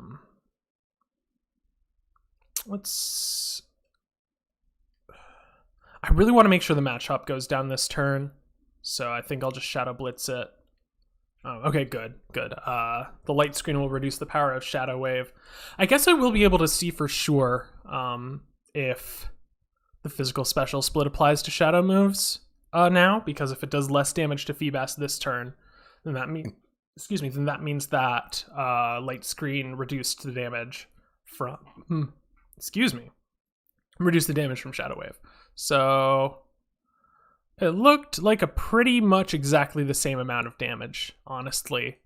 So tough to say either way. Yeah, it looked pretty identical. So jury's still out, I guess. Physical special switch or physical special split might apply, and it also might not. Shocking everyone.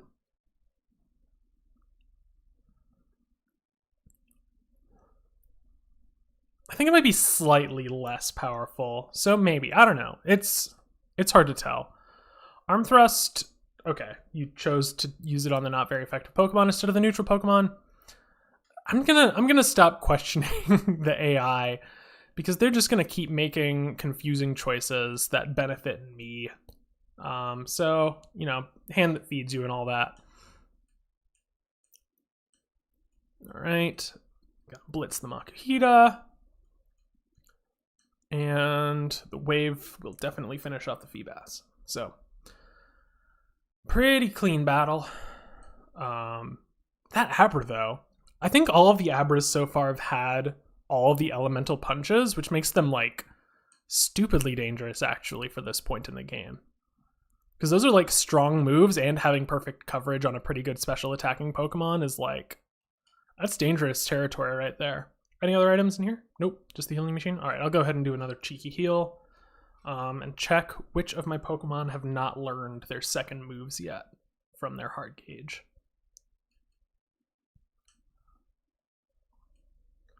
So you have not, you have. So I think Baltoy is the only one left who hasn't. So I'll switch you to the front. I feel like C-Dot hasn't really been carrying its weight that much so far. You have Ember and Roar, or Water Gun, and Mud Slap. I think Water Gun and Mud Slap are more useful overall. Plus Shadow Wave, spread damage is always nice. Oh, it's a little tiny little intruder boy.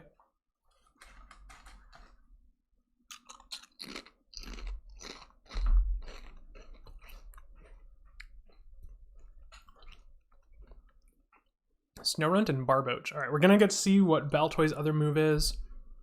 If memory serves, it's Psybeam, which could be pretty nice, but it might just be, yeah, it is Psybeam. All right, that's a pretty solid move for this point in the game. Not gonna be terribly useful in this battle, I don't think. I still think Shadow Blitz is better, but it's definitely gonna be a good thing to have just in my back pocket.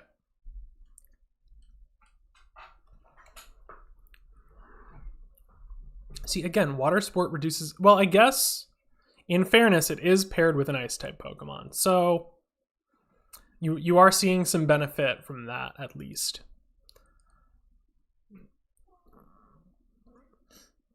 Okay. So it looks like I'm going to want to Blitz the Barboach, and then just hit another wave. And that should be this battle.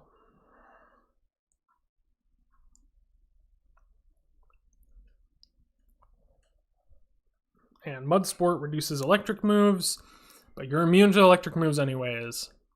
So, you know, you are half useful, and I guess that's better than the sport moves usually are.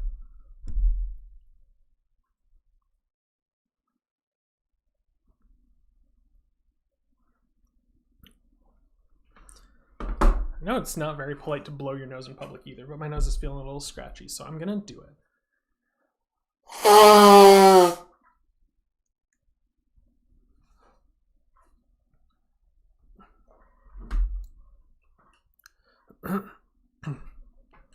All right.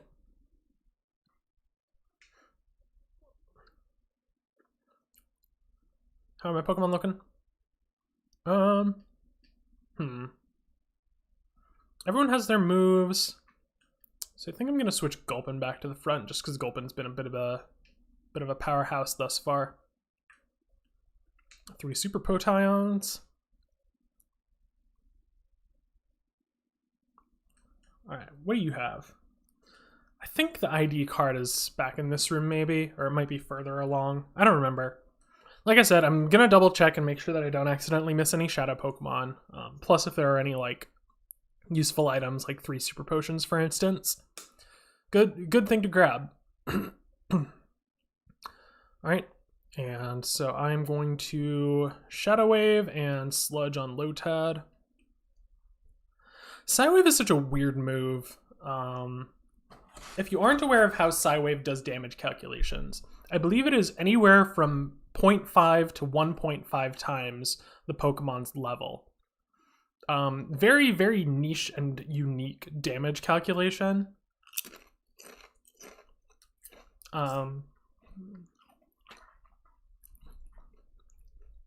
Certainly has potential, but I feel like most of the time it just ends up doing basically nothing.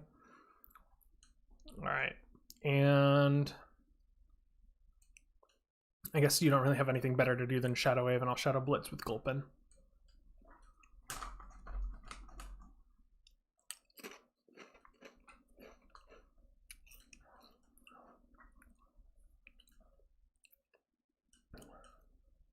I've identified Gulpin. That's a Gulpin. I wouldn't want to know what Gulpin smells like, honestly. Like, it's based off of his stomach, which means it probably smells like kind of rancid, honestly. I guess like gas, like fart gas, doesn't really get developed until like your intestines or something. So maybe it doesn't smell that bad as a stomach, but I feel like stomachs are like on the way to really gross smelling stuff. So all right, I'm getting whittled down a little bit, but this feels pretty tanky. 54 HP is pretty good for this point in the game, and 53 on Gulpin. So I've got two pretty tanky Pokemon out, so I'm not too worried. All right. And enemy Pokemon are starting to get a little bit higher leveled. The Spoink was level 16, so we're starting to get into some territory where maybe not being able to level up is actually going to mean something. All right.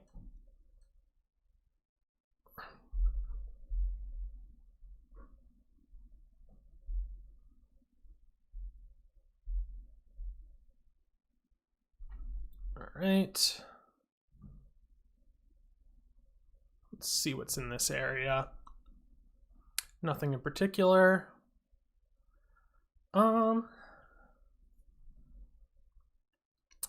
I think this has been a pretty successful first stream in terms of me getting comfortable with streaming. Obviously not in terms of viewership, but for all of my 0 viewers out there, I love you and I'm proud of you. But I think I'm going to go ahead and wrap up the stream. I'm going to want to make this a kind of regular thing moving forward. But I think for now, I'm going to yes save and not no save. I think for now I'm just going to save and call it good. Great stream. I had a fun time. I hope you did too. The VOD for it should be up on my channel in the nearish future. And yeah, look forward to more from me in the future, hopefully.